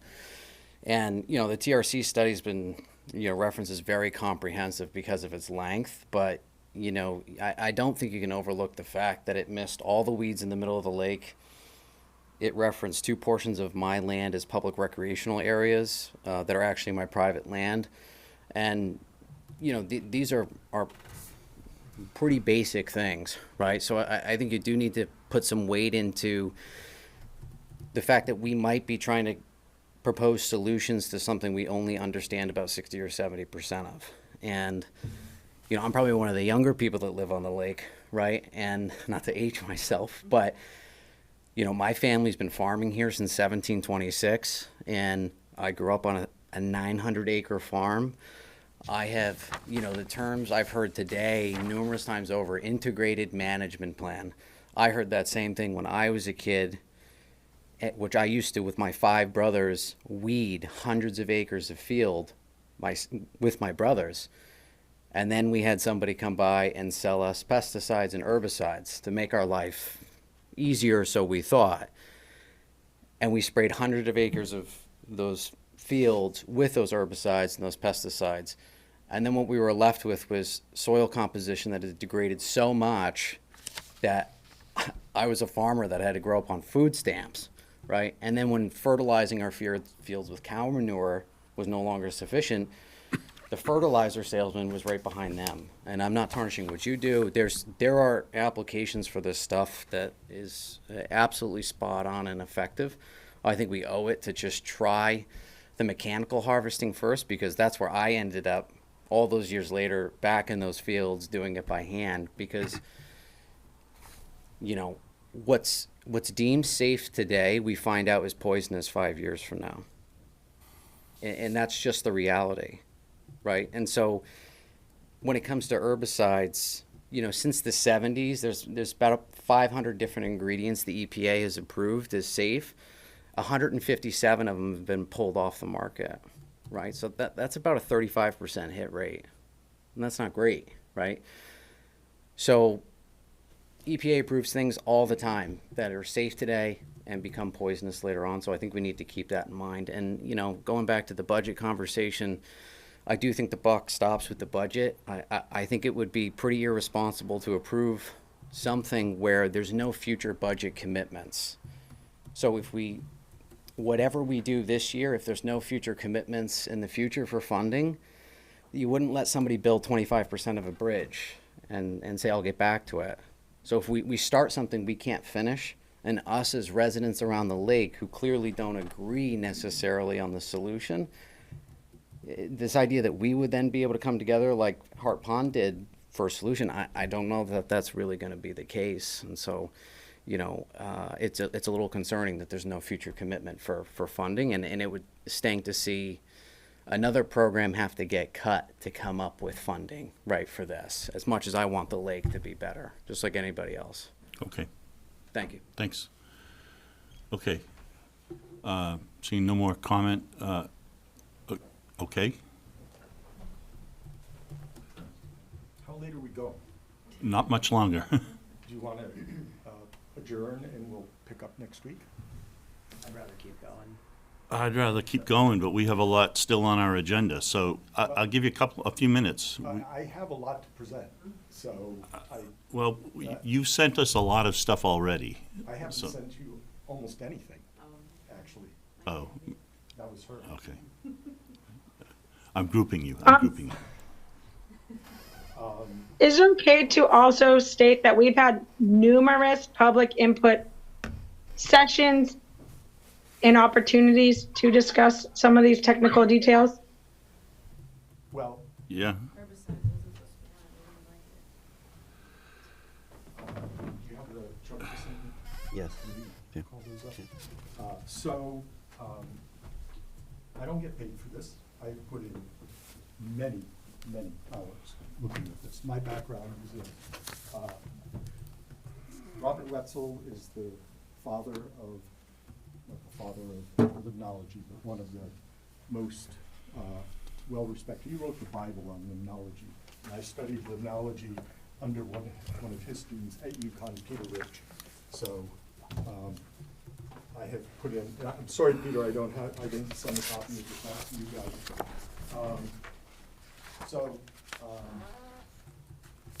I know a fair amount about what I'm talking about. So let me say, to start off with, let me ask a few questions. Okay, your current, what are the ecological restoration goals in terms of metrics? Yeah, I'll step up to the mic so you can hear me. So, you know, this was filed as an ecological restoration limited project. So it qualifies under the Wetlands Protection Act, which is really all we're here to decide tonight. Under thinning nuisance aquatic vegetation to retard eutrophication, otherwise known as the aging process of the ponds, or control invasive species. So it absolutely qualifies. You can read the act. But that's what we're doing. We're thinning nuisance species, invasive species, controlling invasive species. Again, I think we've seen tonight that there's this approach with varying levels of success, which unfortunately really comes down to budgets, right? But if we were to approve a properly dosed fluoridone project and control flow, we can get multi-year. So specific to his question about ecological. So it qualifies ecological limited project under the Wetlands Protection Act by thinning nuisance aquatic species to retard pond eutrophication and controls invasive species. So those are the two check boxes there. Thank you. It's an answer. Okay, I was asking specifically for metrics by which you measure success. What is the end point? Is the end point that you are going to see an absolute reduction in the non-natives and a increase in the abundance and diversity of the, a reduction in the non-natives and an increase in the abundance and diversity of the natives? And if that's true, can you talk about how that's working out at Hard Pond in terms of the metrics? Yeah. Number of species. Yep. So long story short is yes, that's exactly it, right? And that's what's quantified via surveys. We use not present, trace, sparse, moderate, dense, essentially Army Corps survey methodology to quantify plant coverage and densities. So specific to Hart Pond, again, I think we've said it multiple times tonight, different aquatic plant community, right? So when we treat Hart Pond, we get absolute, virtually 100% control of the curly-leaf pondweed. The challenge with that is it reproduces through turion. So it's a completely different invasive species, completely different scenario. It comes back, we treat it again. Unfortunately, that's a plant that reproduces through seeds, much like water chestnut, which requires either annual hand pulling or annual treatment, whatever the case may be. But with the case of fanwort and Eurasian milfoil, there's multiple products that we can get systemic, control where we can reduce them for multiple years. Again, the question was on the metrics, and you do have metrics. So surveys, pre and post, correct. You use those surveys, you use the dump. Okay. Well, the question goes to how many native species were there 3 years ago, 5 years ago, 10 years ago when this started, and how many are there now? Can you answer that? Yeah, so I didn't bring a ton of Hart Pond data, but I can tell you that, we survey that water body twice a year, and there's definitely several native species. And especially under that, again, different scenario, but we're treating that curly leaf pondweed early, which gives those pondweeds a chance to thrive and recolonize. But there's been several studies, especially specific to fluoridone use, where it's shown that the relative abundance and the number of native species has done nothing but increase in water bodies treated with specifically fluoridone, but also, other aquatic herbicides. So this has already been studied. So I think he's asking the question, trying to lead me to an answer, but the answer is just not what he wants to hear. Ultimately, I hate to say it. Well, in part, it goes to, we have 19 species now, 15 native species. Is it valid to ask if this is a 3-year NOI, I think, that success will be gauged, that we still have those 15 species in increased abundance, less abundance, and maybe some additional species? Is that what this board will look at to do another round of lake management? Is it going to be the number of species, the abundance?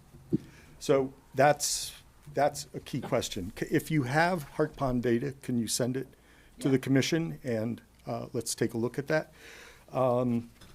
Also, real quick, there's 12 native species, 15 total, 12 native and 3 non-native invasives that were identified in the TRC report. Okay, thank you.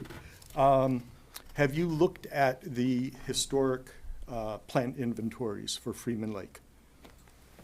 So yeah, I read the Warden study, and then obviously the TRC, which is the most recent. So that's, the prime data we were using because it's the most recent. But yes, I have. Okay. I have maps prepared somewhere. I will send them to the commission.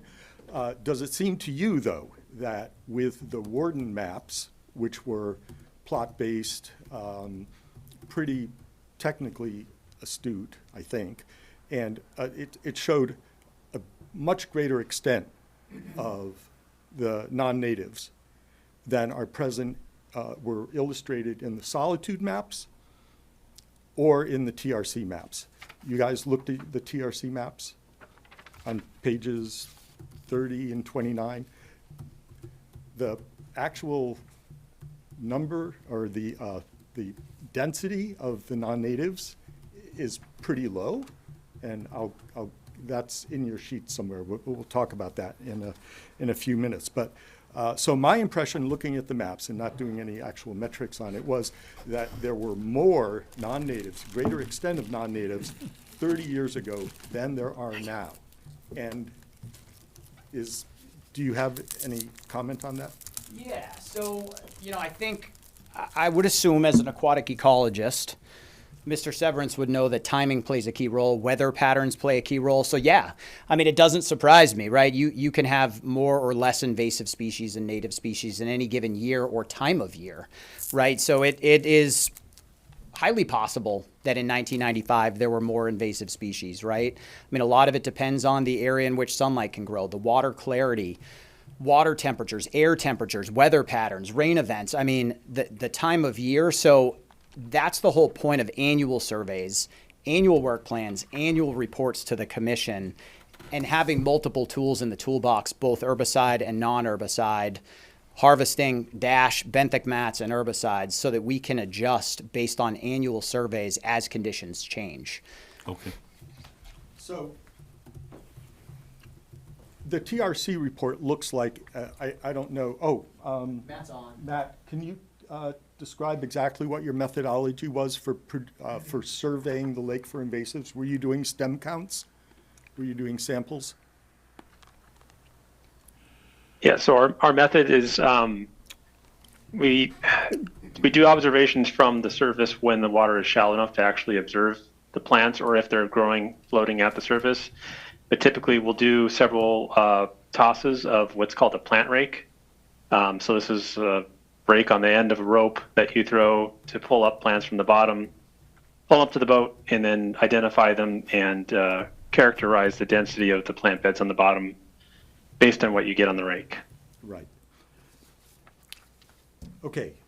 I can also say that the Warden maps, I think one thing to caution there, and it was true with the bathymetry as well as a couple of other things that he looked at, they were all hand-drawn maps. So there's a lot of potential error in those, just because he wasn't using GPS technology at the time. So some things may be distorted on those maps that could make it look like there were more plants in the lake at that time. So just something to keep in mind. He was one of the most respected limnologists working at the time. He worked on Quabbin and, so, yeah, he didn't have GPS, but Peter, can I ask, yeah. how much do you have here as questions? I haven't even begun, I haven't even gotten to well, these are, are you? Well, I'm trying to watch the clock here a little bit. We do have other things to do, and I do not want to be here till midnight. Okay, so that's why I was asking if you want to adjourn this, and we'll pick it up in 2 weeks. Before you make any decisions on that, I just have one more thing to say, just briefly. Okay, go ahead. I just want to say, it's clearly a stall tactic, right? This is a stall tactic to try and just make this thing prolonged so that no management gets done at Freeman Lake. I think, again, we need to decide whether or not the application as written meets the guidelines of the Wetlands Protection Act, and I think we've established that it does. So while I respect Mr. Severance's opinions, it's a stall tactic that's led to no management being done at Freeman Lake over the last 30 years. So I caution there. I respect the commission's decision, but I just Thank you wanted for to your mention. comment, yeah. Sorry, I'm going to be bad cop here, and we're not trying to stall. We want something done. We know there's weeds. Everybody here understands there are weeds in the lake. We want to deal with it. A lot of us that signed the petition on the appeal, we don't want herbicides. End of discussion.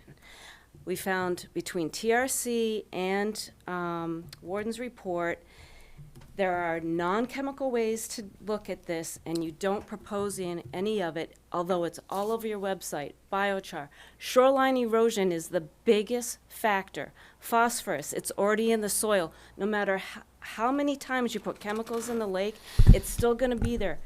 I'm looking at long-term of not spending the town's money, my money, the taxpayers' money. Do you live in Chelmsford? Your money is not going towards this. We're paying you every time you put chemicals in. I'm done looking at Hart Pond. They started in 2008 on their own, spent their own money for sonar because their lake was so bad they couldn't even see water in it. That's why they did it. Yeah, it was good for 7 to 8 years, but ever since then, they still have to put an application in for this, for that. I'm not even going to go into it. The same thing that we did with Solitude. It's the money issue in long term. I'm trying to think long term without spending all the money where you're putting 1 to 2, possibly 3 applications in a season to take care of what happens to Freeman Lake. I've lived there 40 years. There is a balance there. We can go out. Yes, the major area of the weeds is in the middle of the lake, and the town now wants to do, take care of the beach. Whereas back in the day, we had summer hires that kids went out there and raked it. That was their job. They raked up the goose feces that was out there. That was their job. They didn't use chemicals. So we're not trying to stall. We're just trying to say we want herbicides off the table. It hasn't been 60,000 that TRC got, I believe. 60,000 started when we hired Solitude to put sonar out there. Whatever was left when we went through Solitude was like $45-something thousand. That went to TRC. We have the reports. Let's do the mechanical harvesting. Let's look at the phosphorus loading, because you can keep dumping chemicals in there. The weeds are going to still keep coming back because you're not looking at the issue, which is the inlet. End of story. All right, I'm done. thank you. Courtney? Well, Yeah, sorry. Courtney, Real quick, first, the budget. Originally, we had set aside 40,000 around that for the TRC report.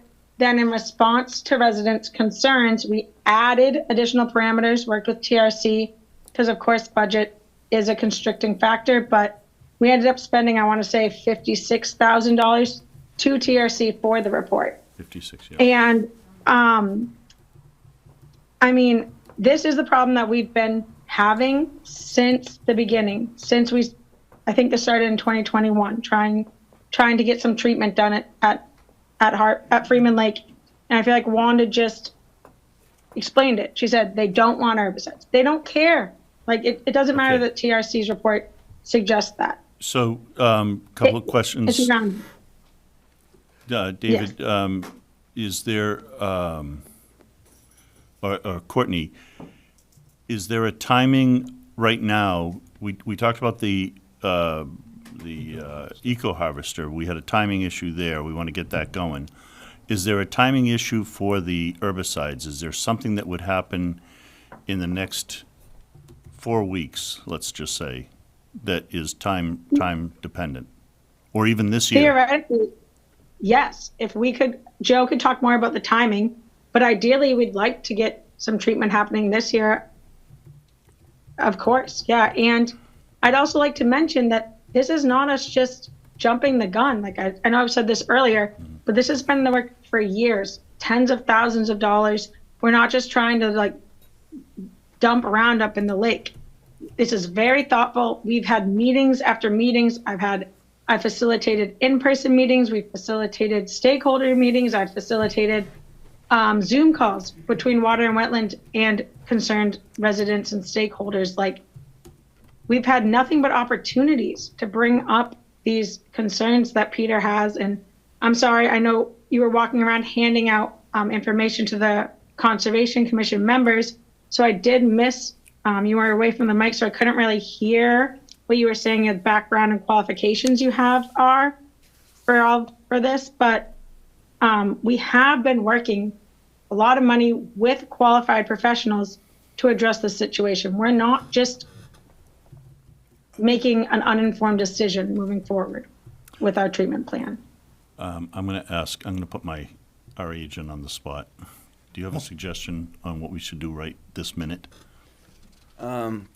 Well, I would say that, and this is what I was thinking from the beginning, Peter could submit his questions in writing. We can forward them to Matt and have him answer. And Joe, yeah. And Joe, continue the hearing, come back the next meeting with those answers, and then I think that reasonably is the end of it. Again, Yep. there are still these basic questions remaining after 3 years, more than 3 years, and a $60,000 study, and I, for the life of me, don't understand why that's the case. Not pointing fingers, not trying to place blame. I simply am mystified why there are still these basic questions, these basic issues that apparently are still unanswered. Okay.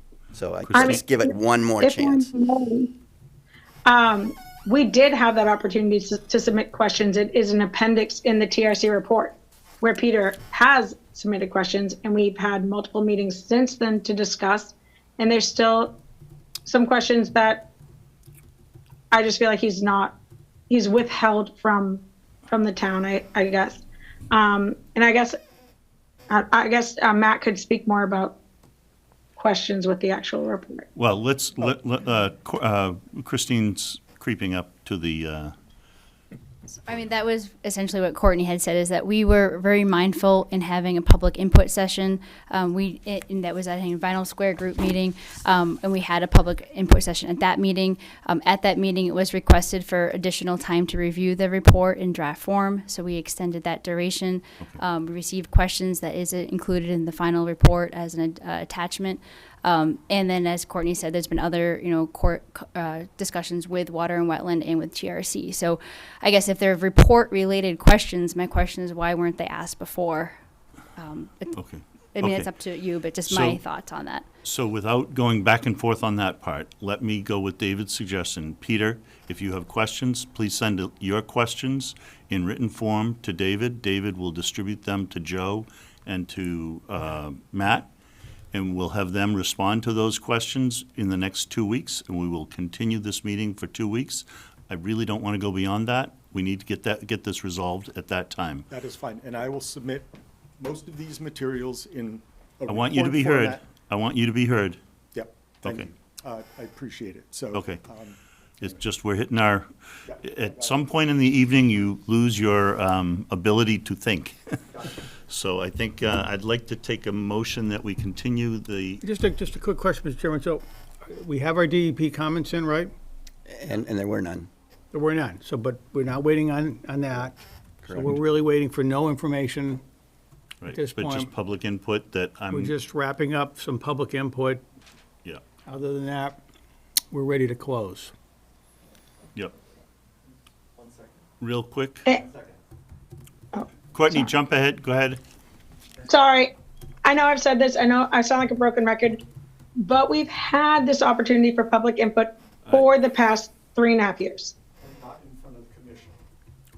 And we did submit to the Conservation Commission over a dozen letters of support for this, including Fire Chief Gary Rhines. But Yeah. I understand whatever you want to do. Yeah, I think that's where we're gonna go, so, 10 seconds. okay, go ahead. With all due respect, all the tools in the toolbox, which I think is great, is there any way that we can somehow push this harvesting thing forward? That's then approved.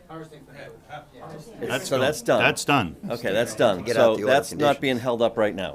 Nope, we Okay. gotta do the And- order conditions, as And then we David can said, get but- the rest of this ironed out. That's all I want to know. Thank you. Yes, okay. Chris, you were saying, Yeah, I was going to say, let's continue it to our next meeting, which we have coming up June, June 10th.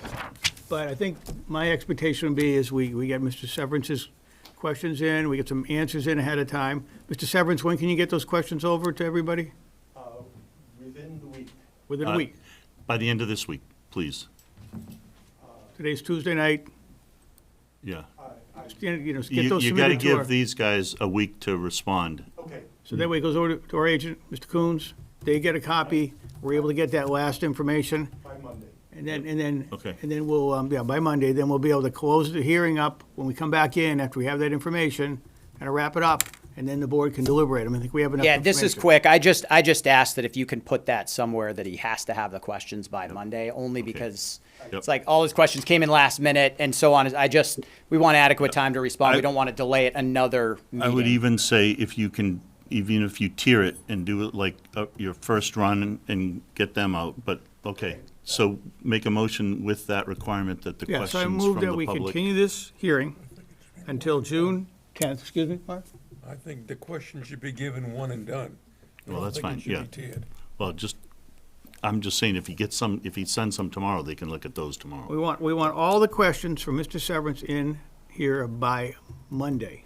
Yep. Monday, all right? And then we'll have to get to our agent, Mr. Coons, and to the applicant's representatives. And that way we have that time period to get our final analysis done. And we come back in and we'll have I think, a brief continuation of this hearing. Correct. And then we'll close, and then this commission will deliberate, make a decision. And then again, as all of our public hearings, people have rights to appeal if they feel like that the decision's not fair. I don't encourage that, but I do say that at some point, we're going to have to make that decision, and it may not be unanimous, but we're going to have to, make a decision. So that's my motion, Mr. Chairman. Okay, so moved by Chris, Second. second from Bill, all in favor? Aye. Peter, are you still with us? Yes, certainly. Thank you, Peter. I'm glad you're still with us. Yeah, All right. And I guess it's too late for a comment, so I'll say that. Yeah, yes, yes, it is. We are trying to move on here. I'm hitting my end of my limit. We still have some business here. Yep, thank you, everyone. Mr. Chair, I just got to get a drink of water down. Yeah, we're going to take a three-minute break, real quick. We will get through the rest of this fairly quickly. Might be.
get that slide deck that I sent you and just get that ready? Can you put that into full screen mode? Is that?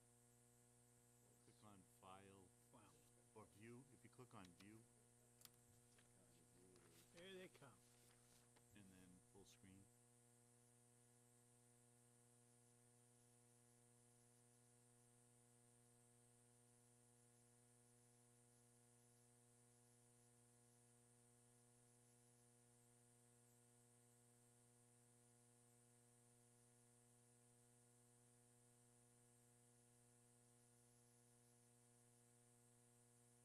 Back online, And then we're done Chelmsford screen, Telemedia, please.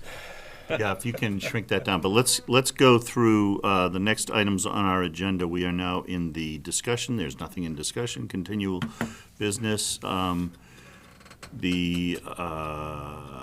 update on Freeman Lake parcel boundary surveys. So, again, still going to send out an RFP for the placement of the granite bounds. As I mentioned to you, Carl, though, we have received the conservation property markers. So, yep. Ooh, Yeah.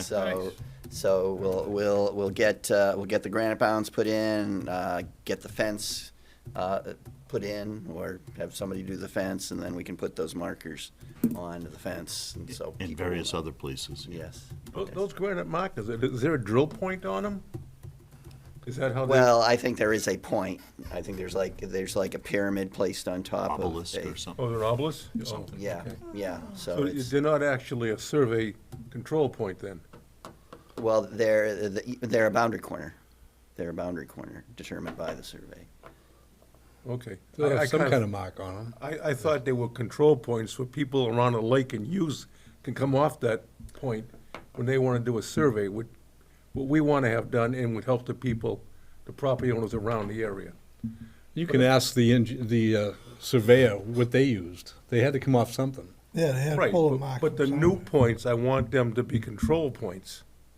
Yeah. Not, Yeah, I mean they'll be property corners.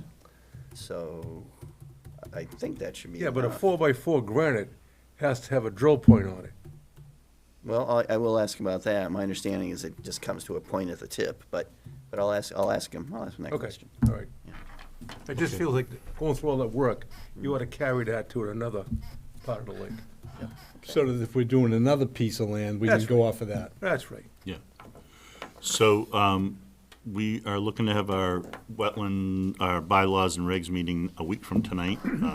Hopefully not late like this one. 6:30. 6:30. But Yeah, do it 6:30, 6:30, and hopefully Peter will be up to joining us. And so no update on that other than we plan to have that meeting next week. I wanted to mention that we did receive the notice from the state that they have conditionally approved the open space and rec plan with 6 changes to be made for full approval. We believe, with NEMCOG's help, that they're fairly easy to make those changes, and we're working with them to get the changes made and resubmit with those changes. So I'm very encouraged and happy about that. It was great to see that. And now let's jump to that slide deck I sent you, David, and real quickly, I'm just going to jump through some quick photos from the last couple of days at different sites before we get into the details, fairly quick details of the land management stuff. So Thanksgiving Forest, the crew there has got the kiosk up there on the left for the pollinator garden and what's going on there, so that's looking good. Next picture, please. There are 5 trees that DPW planted there, native trees that they planted, which are hard to see in that picture, but they're in the picture. All 5 of them are in the picture, so that's great. Those are planted and being tended to by a combination of DPW and the neighborhood people. So next picture, at Warren Pole, we had a resident who informed David that she found 27 birds on Sunday on eBird using the eBird app tracking her birds. I found 20 birds. I use the Merlin bird app, which is a sound thing, and I got 20 birds in 20 minutes a couple of days ago, which was pretty cool. I saw maybe, I won't even say half of them. I'm not that good at finding them in the trees, but it was pretty good. That's a song sparrow right there. I think it's a song sparrow there. And very interesting, next page, very, very exciting. In this meadow, this is the meadow that we're at Warren Pole. Next page is what she saw, which is a bobolink. So the bobolink is a bird that loves grasslands, and you need at least 10 acres of non-mowed grassland or some kind of overgrown field. I will tell you that that's what I've been aiming for this meadow, this site, for the last 4 or 5 years. I think David and I have talked about this many times. We would really like to see bobolink coming to this property. She saw this on Sunday, I think you said? Yeah. And that's really, really exciting. This is a bird that needs this big, open, overgrown, non-mowed kind of grassland. This was, to me, a really exciting thing to learn. And they're declining. And they're declining. So we are giving them some habitat for that bird to stay. I think it's just exciting as can be. Next picture, next page. We were at Crooked Spring yesterday, and the mallards there. Next page. There's a bunch of, they're giving a run for the money on the pink lady slippers for the cranberry bog. There were a lot at Crooked Spring in the last couple of days. Keep going, next page. A couple of turtles. And that is a very old one. Yeah. That is a very Is old that turtle. a slider, pond slider? Looks like looks like a very old painted turtle. Okay, to it's me. painted on the right, I'm sure. Could be wrong, yeah, but I think on the left is a very old painted turtle. Okay. And next page, I did see a beaver there. I was standing right in the parking lot, right near the kiosk, and I could see to the right that beaver. I kept seeing something move, and I looked over. I just caught a shot of him slipping away. Next page. And then this morning, Bill and I were at Coulis this morning, and killdeer were there. And it wasn't just this one, which I got a horrible picture with my iPhone, but it was a killdeer, probably a mating pair and 3 or 4 chicks that were together with it. And that was right in the parking area. And really? it was really kind of cool to see. So they like that kind of open, flat area. I remember seeing them at the high school in one of the football field or something a few years ago. So they like that. Okay, that's it on the quick photo tour of our conservation sites. Just a quick question. Yep. More towards Bill. That coyote that chased you. We're going to get there. We're getting there? We're going to get there. We're going to go through the sites. Okay, good. So now let's go to the site updates. So let's start with Mark at Red Wing. You want to talk about Red Wing briefly? Yeah, we were out there this Saturday. There was probably about 6 or 7 people out there. We were kind of reviewing the fencing out there. I would guess 75 to 80% of it's probably needs to be replaced.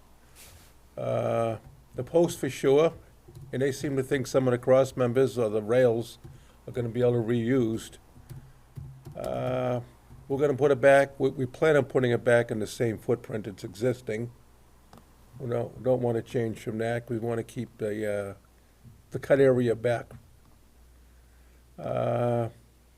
We have a volunteer looking to put together a proposal and a cost estimate. Would you say you measured it? I've walked it out about 450 feet, but we're probably looking, we're not going right up to the street. We're probably going around 400 feet. It's a 3-layer, three rail fence. Okay. Next door, he did some there. Bob Morse. Yeah, and he did a good job. He used some of the old rails, and some of his newer fence is going to need replacement too. But I don't know if that's our. Yeah, that's his. So. Right. But yeah, he's been cutting it for years. Yeah, he's been cutting in, and the other side's being cut down by Riley. Mike Riley. Yep. But okay. The granite sign out front could stand to be brought back after digging it out and pulling it forward because John said he's going to do it. Right. And the kiosks, we're going to relocate that? Is that? I think so. Either relocate it or replace it with a ADA one. But yeah. There was 6 or 7 cars there, and that parking lot was full. Yeah. And that probably isn't sufficient. Yeah. So something we got to think about is making the parking lot bigger there. Yeah. It's usually not that many people, but yeah, we were we were topping out there, yeah. Yeah. If it gets used, as people say it is, for weddings and photograph, Right, there's gonna be a lot of cars there, and they're gonna park somewhere. yeah. Park at Vivian's house, I think Yeah. she said it was okay. Yeah, she said it was her driveway. Right between the Studebaker and the Firebird, oh, good. Well, if it's a weekend, people go to Byam, which is right there. Right. the Byam Yeah. School right That's there, nice, yeah. And That's all I then- got. And you got Lime Quarry What too, else but you there's nothing much at Lime. No, I know I'm there gonna was take a walk through there this week. a couple of leaners I know that were reported, and I think they've either been addressed or are being addressed, but Okay. that's it. Chris, do you have anything on Cricket Spring other than? Just, I mean, a couple of those trails we know are getting a little bit wet. They're kind of down close to the water, and Yeah, um, yeah, we're looking a little, at, they're kind of spongy and a little bit muddy when you walk through them. But no, nothing yeah, else. okay. And Peter's not here. Oh, Peter, are you there at Thanksgiving? We talked about the trees and the pollinator crew. Do you have anything else to add on Thanksgiving? He might have dropped. He's gone. He might have dropped. Okay, and John, you got Russell Mill? Dave Sperry cut the nature park area and the fire road, and it was a cost-donated mower. And we gotta give a thank you to Cost for the donation of the mower. All right, great, Well, thank we you. appreciate that. That's great, good. That's the, I think it's a sit-down, if I'm not mistaken. Yeah. The sit-down mower, yeah, okay, cool. Good, that's great, appreciate that. And, Bill, you got Deep Brook and Oak Hill, and you want to talk Yeah, I'll about talk our about- coyote? Yeah, Anything else up there? I walk up at Oak Hill. We'll do Coolest. Oh, do you want to do Coolest? After mine, after Okay. mine. I do, I walk the dog up at Oak Hill and Deep Brook almost every day. A week and a half ago, we were walking, we were right in the middle of the woods on the main trail, and I saw a coyote to my right, and he came after us. He came after the dog, and the dog and the coyote kind of got together in a little bit, and I got the dog back and held on to him. And the coyote followed us out of the woods for 15 minutes. I had a big stick, beating on the trees, beating on the ground, and he kept coming. And very aggressive, not like other ones I've seen where they kind of get scared and they run off. But this one was a brown, he was big. So anyways, we made it back, and I made signs. I put them up at Scotty Hollow and at Deep Brook and at Oak Hill at Swain Road at the conservation, at the parking lot kiosk.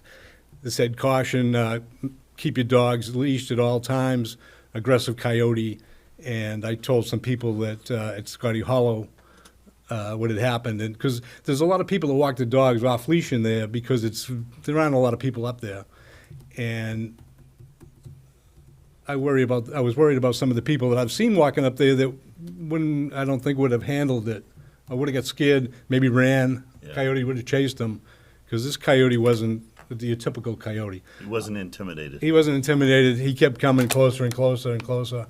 And I called David and let him know that I put the signs up. And then he asked me to call the dog officer or the animal control person, and I called them and told them about it. And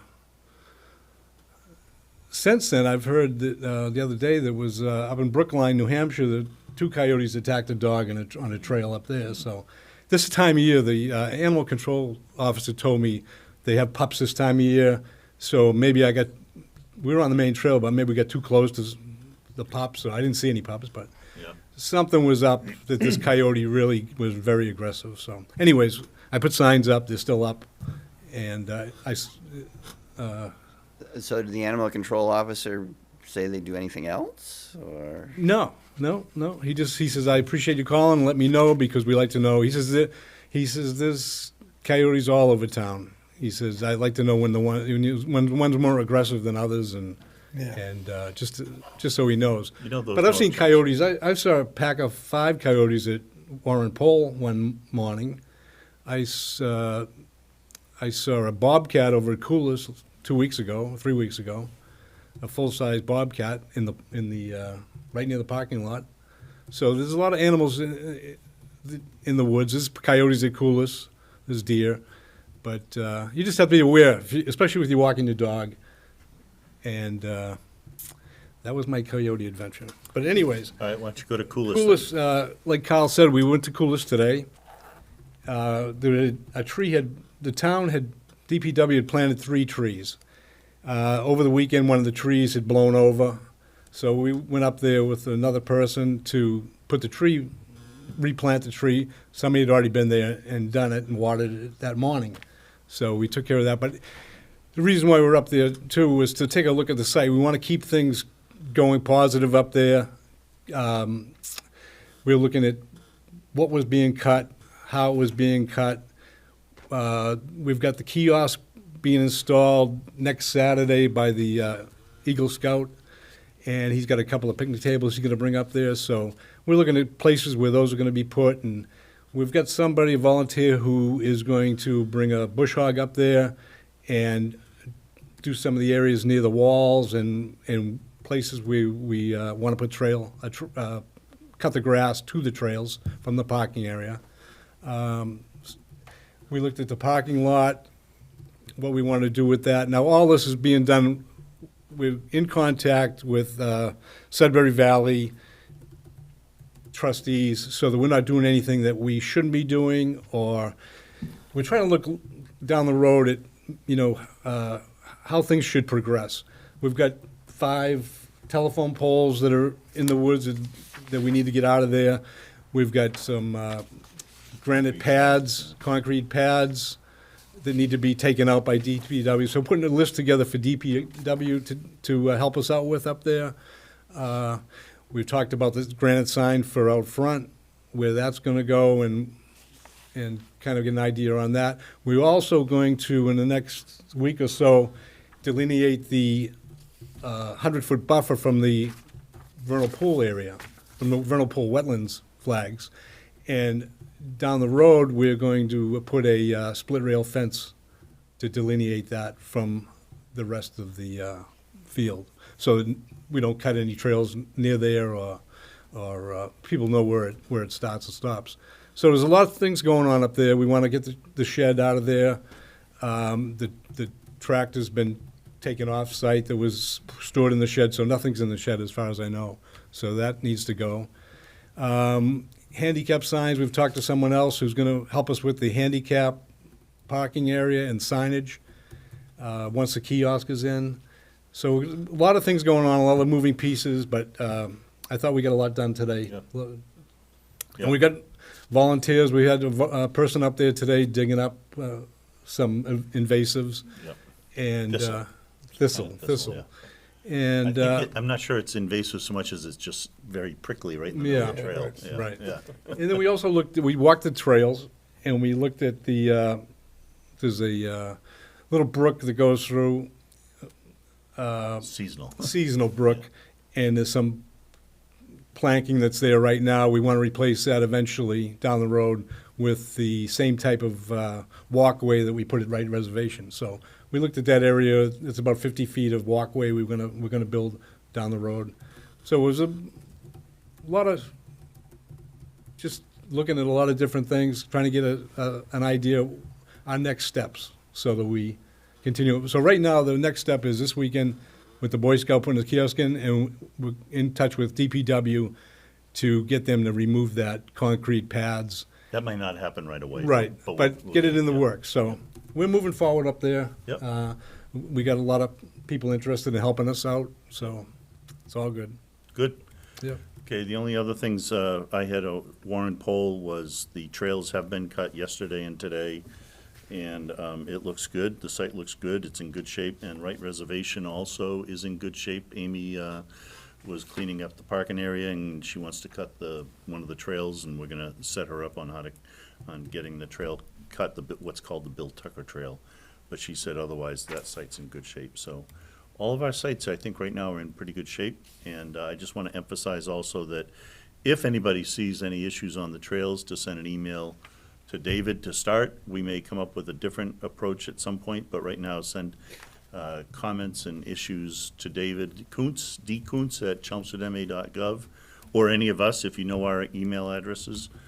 We can go after the issue, or if you know the stewards, send it to the stewards. But But right now, we'll get that posted, that information posted up on the kiosks in the next week or so. I got to ask you a couple of questions, David, but that's it on all of that. Now we go to the agents report. So just a couple of quick things. So I think we're working with Carl and making good progress on updating the commission's webpage. Yep. Almost ready to go. I thought I'd have it today, and time runs out. You thought you'd have what ready? I'd have more stuff that we could make visible today, but Oh, it's okay. going to be a couple more days. Okay. Yeah, we're And I've approved a couple of events, one by NEMBA on June 22nd, and one on COS so the NEMBA is at Russell Mill, one by COS at Lime Quarry. That's just a visit that Phil is leading. Okay, that's great. Good to have people on the sites doing those kinds of things. Excellent.